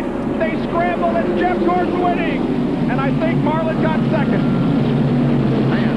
Oh, and we have contact between a couple of cars as they cross the line, but everybody is okay. Wow. I should say Jeff Gordon has won the Pepsi 400. And you think that young man isn't happy? He's talking to the crew. We saw him on the radio talking to Ray Abraham and whoever's listening. Man. Got that winning that down, telling all those people just how happy he is. Here's Jerry Punch. Ray Abraham, it doesn't get any better than that. No, that was really great. You know, we got to thank God first because, you know, he's the most important one. But these guys here, you know, Jeff Gordon and this crew, Rick Hendrick, everybody, this makes me feel really good. Our car kind of went away, and the guys got it back. They made 1,000 adjustments on that last pit stop and still got out in the lead. You know, my hat's off to Tony Glover and his guys and Andy and his guys. But, boy, it's a real nice one. It makes victory sweet, especially after the problem we had here in the Daytona 500. Can you tell these excited folks, they're still jumping up and down here in the DuPont pits, and they are going to run to victory lane as their young wonder boy, they might call him Beach Boy now, has won his first at Daytona. Bob? Well, here is the battle between Marlin and Earnhardt for second place as they came down. They touched, they rubbed, they touched again, and that's how they finished. You know, it reminded me of Bill Elliott. Oh, there we see the contact between Robert Presley and Jimmy Spencer. Yeah. It reminded me of Bill Elliott and Rick Wilson several years ago. There we see, look at the damage to the rear. Yeah. Jeff Gordon will be the one we talk with in victory lane when we come back to Daytona. Nobody undersells Western Auto on name brands. To make sure, we price check the competition daily. We even offer an unbeatable low price guarantee. Check our serious savings on Castrol Syntec motor oil. Just $3.39 a quart after rebate. Castrol Syntec protects in ways other oils can't. Hey, for name brands at no name prices, get serious. Get Western Auto.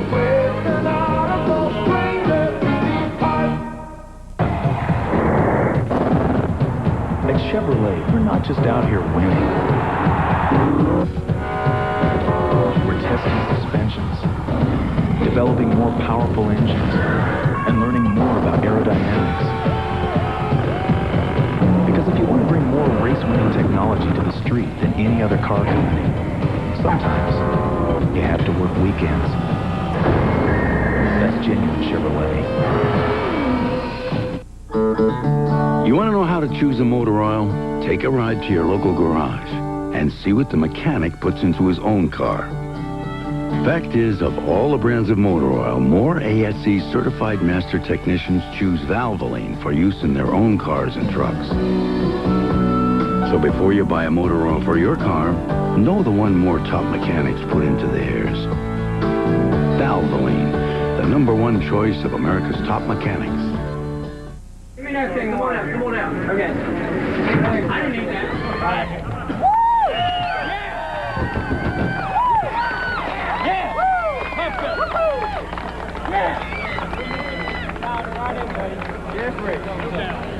Incredible jubilation here in the 37th annual Pepsi 400, and Jeff Gordon, congratulations. What a way to finish one. Thank you, Jerry, man. That thing, it was on a rail today. We had one time where we missed a little bit on it, but you know, we had a great pit stop. We lost this thing in the pits here in February, and my guys know it, but they're strong. They fought back, and they won this one for us in the pits. They got us out there first. I said, all you have to do is get me out first, and we can hold them off. I didn't want to see that caution because Earnhardt's the best there is on restarts, and luckily him and Sterling were battling back there, and we come across the finish first, man. It was awesome. What was going through your mind when you saw the green and the white wave simultaneously? What did you think Earnhardt and the 4 car were going to try to do in that final lap? Well, see, Earnhardt kept laying back, and he's really good at like waiting a little bit, and you get out and get away, and then he's got the draft, and he just blows right by. So I actually was letting up on the start. I'd take off, I'd slow up a little bit, let his front end get behind me and push me, and, you know, then him and Sterling start battling. Once they got side by side, I knew it was all over. But, hey, got to thank DuPont Automotive Finishes, Valvoline, Coca-Cola, Kellogg's, GMAC, man. It's just a ton of people on this car. Goodyear, man, they had a great tire today. I'm really, really proud of this team. They did a great job. We haven't won here an official race, and this is the one. This is the one to win. That's about as official as you can get. His 4th win of the year. They call him Wonder Boy. How about Bonus Boy? He won the Unical bonus. Try Beach Boy, his first win at Daytona Beach. Let's go to Bill Weber. Jeff Gordon has won his 6th career victory, his 5th on a super speedway, and his 4th of 1995 and his 77th NASCAR Winston Cup race. For fun, fast, and easy shopping, look to the new Vision, Value Vision. Each day, all day, informative hosts provide fun and entertaining information on a wide array of quality product. Ordering is fast. Pick up the phone. Operators love taking your calls. And in 7 to 10 working days, the package comes to you. Just 7 to 10 working days. Easy. No driving, no parking. Fun, fast, easy. And your satisfaction is guaranteed. A new Vision, Value Vision. What is value? It's the feeling you got what you paid for. At Clock Family Restaurants, we give you more. We serve you breakfast with coffee from $1.99, lunch with beverage from $2.99, and home-style dinners from $4.99.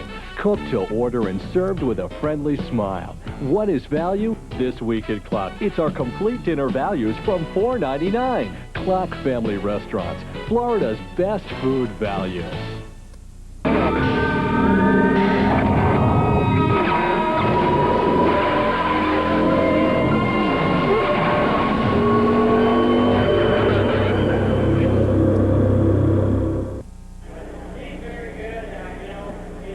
Well, Jeff Gordon wins here at Daytona in the Pepsi 400. Finishing in 2nd position was Sterling Marlin. And this, of course, was the 14th race of the 95 season. In 94, he had 1 win, 2 top 5s, and 5 top 10s. In 95, he came into this race as the points leader with 2 wins, 5 top 5s, and 11 top 10s. Let's talk with him. Here's Bill. And Sterling Marlin, congratulations, a 2nd place finish. You've been a part of some thrilling conclusions here at Daytona.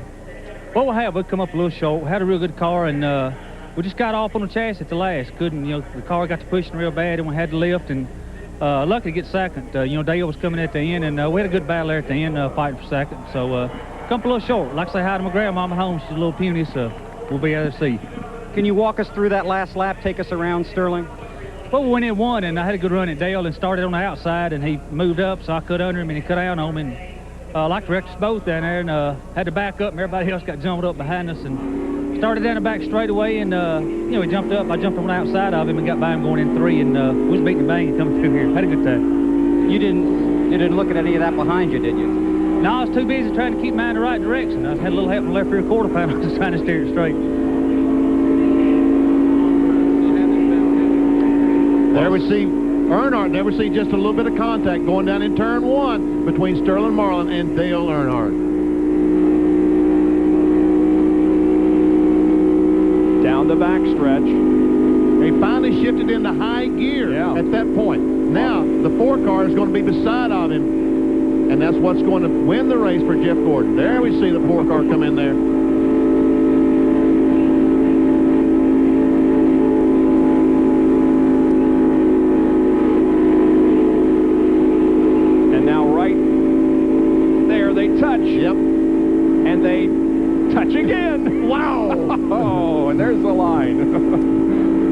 With a 2nd place finish, and the guy with the best view of that whole thing was the one who was finishing in 4th position, and that of course was Mark Martin.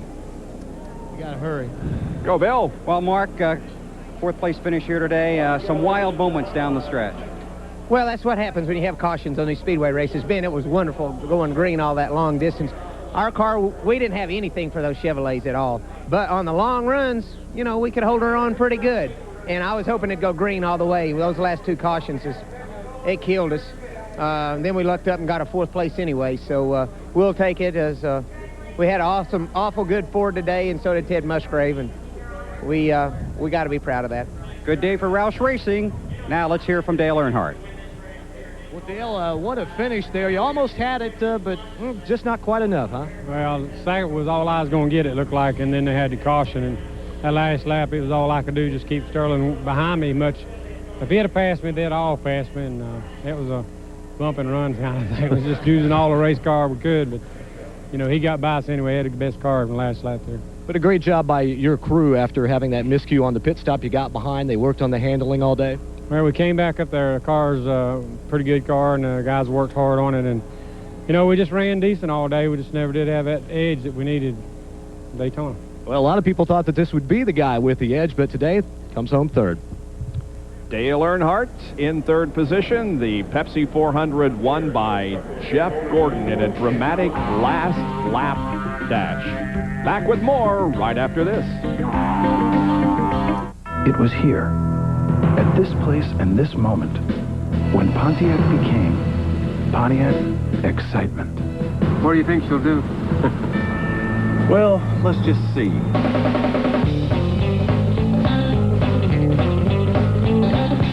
Living up to that performance has taken us places we've never been, taught us things we'd never imagined, and set us on a journey that continues to this day.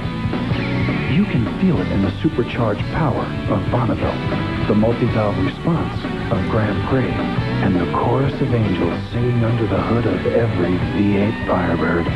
Now, most car companies would call this mission accomplished.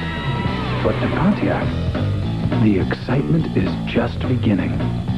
What do you think she'll do? Well, let's just see.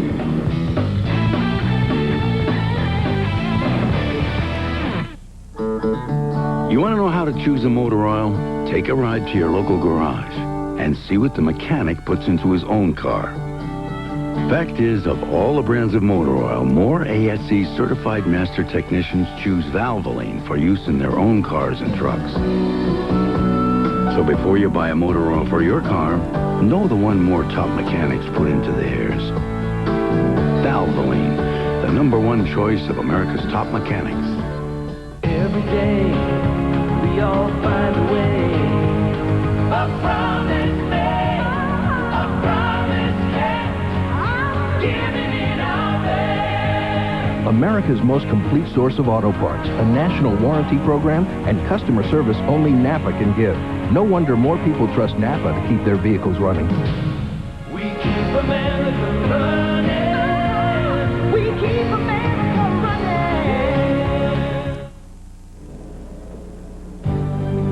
ESPN Speed World coverage of the Pepsi 400 from Daytona is being brought to you by Valvoline, the #1 choice of America's top mechanics.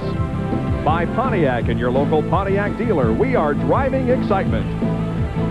And by coal-filtered Miller Genuine Draft, making the world a very cool place. Well, it's a hot day in Daytona, temperature 90 degrees. The crowd begins to file out. Now we'll enjoy the rest of their 4th of July holiday weekend after seeing Jeff Gordon win this afternoon in the Pepsi 400. See all those tires stacked on pit road? You wonder, why don't the teams take them back to the transporter? Because the teams do not transport their tires and wheels. There are a couple of companies that haul the tires and wheels to and from the racetrack. They'll bring a couple of trucks by in a moment, load those up. They'll take them home, dismount the tires, keep them for the team, and they'll take the wheels to Loudon, New Hampshire next week, give them to Goodyear. They'll mount the tires up. The teams do not even fool with their tires and wheels anymore. Good idea. You can see the tires being put on their haulers there in the pit area. Almost every team anymore depends on someone else to haul the tires and wheels around. Well, we're compilating the full field rundown, and we will come back and show that to you in just a moment. We can tell you that Jeff Gordon beat Sterling Marlin and Dale Earnhardt. Well, this is it. Ooh, what a dump. Don't worry. We know a good handyman. What a dump. Can you help? Sure. primer, a couple of wing nuts. How's that? That'll work. Hey, can you miter cut those floorboards? Will do. Good news. The external beer tap is functional. When you've got the great taste of an ice-cold Miller Lite, life is good. I could have done this. Yeah. In Floyd's Knobs, Indiana, people drive for miles around just to see Don Ballard. Because when it comes to car repair, well, there's not much he can't fix. You see, Don's the type of guy who believes that doing a job right and saving money go hand in hand. So he begins each job with a trip to AutoZone. Sure, it's a 20-mile drive. There are other parts stores along the way. But for Don, when it comes to getting the right part for the right price, there's just no place better than AutoZone.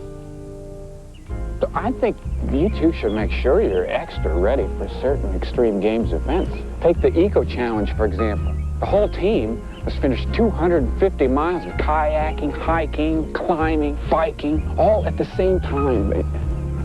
Wow. I think there's a chance that someone's going to need some first aid, or second, or third.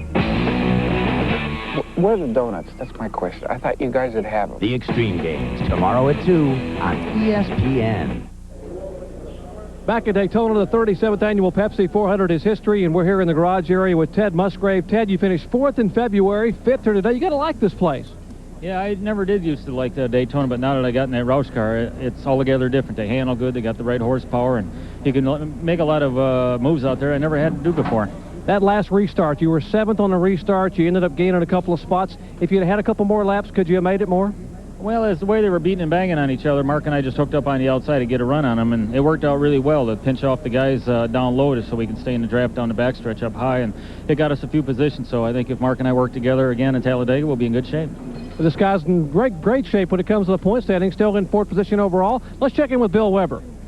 Well, Jerry, there's a Hendrick Motorsports car on victory lane, but no one was more determined on that last lap than Ken Schrader. You were trying to make yourself a hole there, weren't you? Yeah, I was worried about Mark and Ted getting underneath me and worrying about that. I let them get on the outside of me, and I kept trying to cut Mark up, but I was pretty sure he had about a foot, you know, and didn't need to wreck any of us right then. So we come away 6th with the Budweiser car after the way our year's been going. That's not bad. I think we've been top 6 last 7 years in this race, so not too bad. We'll get them next week.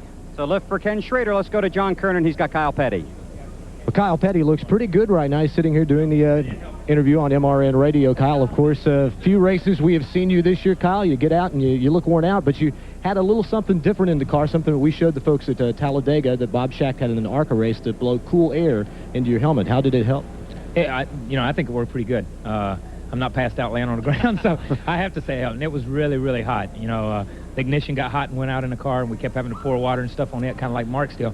So it was really extra hot inside the car. So, I think when you get in this situation, it's not that you need a lot of help. You just need a little bit. And, that thing gave us just a little bit. A couple of times I was hoping it'd blow a little bit more so I could pump it into my carburetor and cheat a little bit, but they wouldn't let me. I'd like to say hello to Montgomery Lee and Austin. They're sitting at home. They didn't get to come to the beach this week. They're sitting at the beach in Charleston, but see you next week sometime. It didn't look like anybody was going to catch Gordon or Earnhardt or Marlin, but a good day for you guys. Yeah, it was a really good day. I told Felix last night when I talked to him, I said, we're running pretty decent. We can't run with the 4, we can't run with the 3, the 24, the 18. Those 4 cars are the class of the field.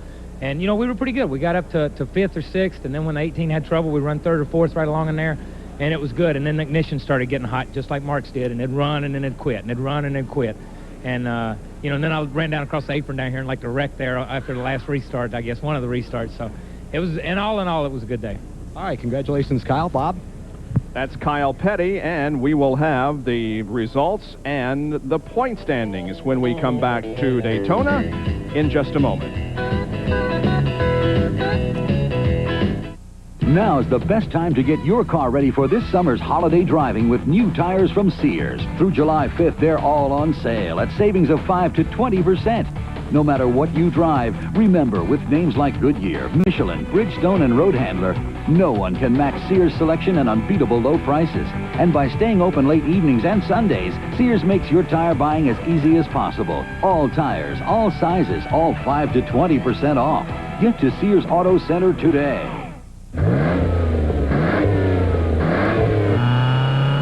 With new spark plugs, you get improved performance for a while. But only Bosch Platinum has a pure platinum center electrode that's heat fused for an airtight seal. So Bosch Platinum reaches its self-cleaning temperature faster for full engine power over a longer performance life, which means you'll replace a lot of other things before you change your Bosch Platinums. Bosch Platinum, the ultimate spark plug. It was here, at this place and this moment, when Pontiac became Pontiac Excitement. What do you think she'll do? Well, let's just see.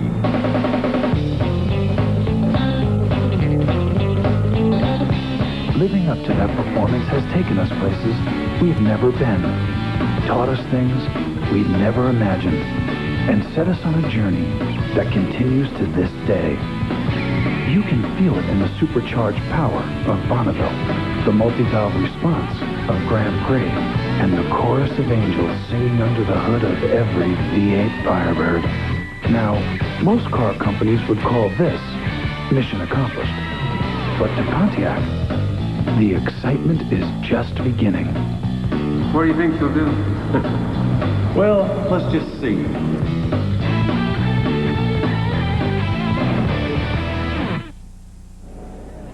Back at Daytona, here are the unofficial results of the Pepsi 400. Jeff Gordon brings home his 4th victory of 1995. Looking down the standings, Bill Elliott, who ran so well, finished in 10th position. Jeff Bodine, who ran well, finished in 14th. Michael Waltrip was 15th. Yep, Jimmy Spencer, the defending champion, was 9th. There we see Strickland, Sachs, Terry Labonte back in 19th. Ricky Craven, a lap down early, finished 22nd. Hung in there the rest of the day. Rusty Wallace just can't get a good finish at Daytona, can he? Finishes 27th today. And Jimmy Hensley in the 22 car finishes 30th today, his first race for Bill Davis. And there you see the rest of the unofficial results. Steve Grissom, the first out. Dale Jarrett, also with an engine problem early that dropped him to 42nd finishing position. How about the top 5 in points? Well, it's still Sterling Marlin on top, but only 7 now separate Jeff Gordon, who moves to 2nd in points. Dale Earnhardt is 11 behind. Musgrave and Martin are 4th and 5th in the point standings. We'll be back to wrap things up from Daytona when we return. If you're driving along thinking you have the best car insurance for your money, you probably have Allstate. If not, wait just a minute. Have your Allstate agent check out your coverage and maybe save you some money. You're in good hands with Allstate. When it comes time to renew your auto insurance, give Jim or Loretta Killingsworth a call at 751-4343. Your local Good Hands people for all your insurance needs. Or stop by. They're located at 4012 Cortez Road West in Bradenton. Here at Jimbo's Dodge VW, we've made a world of difference in car buying with our volume pricing policy. Our promise to offer prices every day that the competition will not beat. And now we're bringing you even more, our first ever red, white, and blue tag sale. Not just one level of savings, but 3. Big discounts on our red tag cars, bigger discounts on all white tag cars, our biggest discounts on all blue tag cars and trucks. Jimbo's Dodge VW, a few money-saving minutes from anywhere. Want to know how to choose a motor oil? Take a ride to your local garage and see what the mechanic puts into his own car. Fact is, of all the brands of motor oil, more ASE certified master technicians choose Valvoline for use in their own cars and trucks. So before you buy a motor oil for your car, know the one more top mechanics put into theirs. Valvoline, the #1 choice of America's top mechanics. Dearly beloved, we are gathered here. This is dull. Doesn't have to be. And now the starting lineup. That groom from Texas, Billy Clyde Humphrey. And at bride, a 5'6" debutante from Alabama, Nell Peterson. The Humphrey wedding brought to you by Miller Lite. When you've got the great taste of an ice cold Miller Lite, life is good. The vows are up. I do. And they're good. Whoa, Nellie. That was beautiful, man.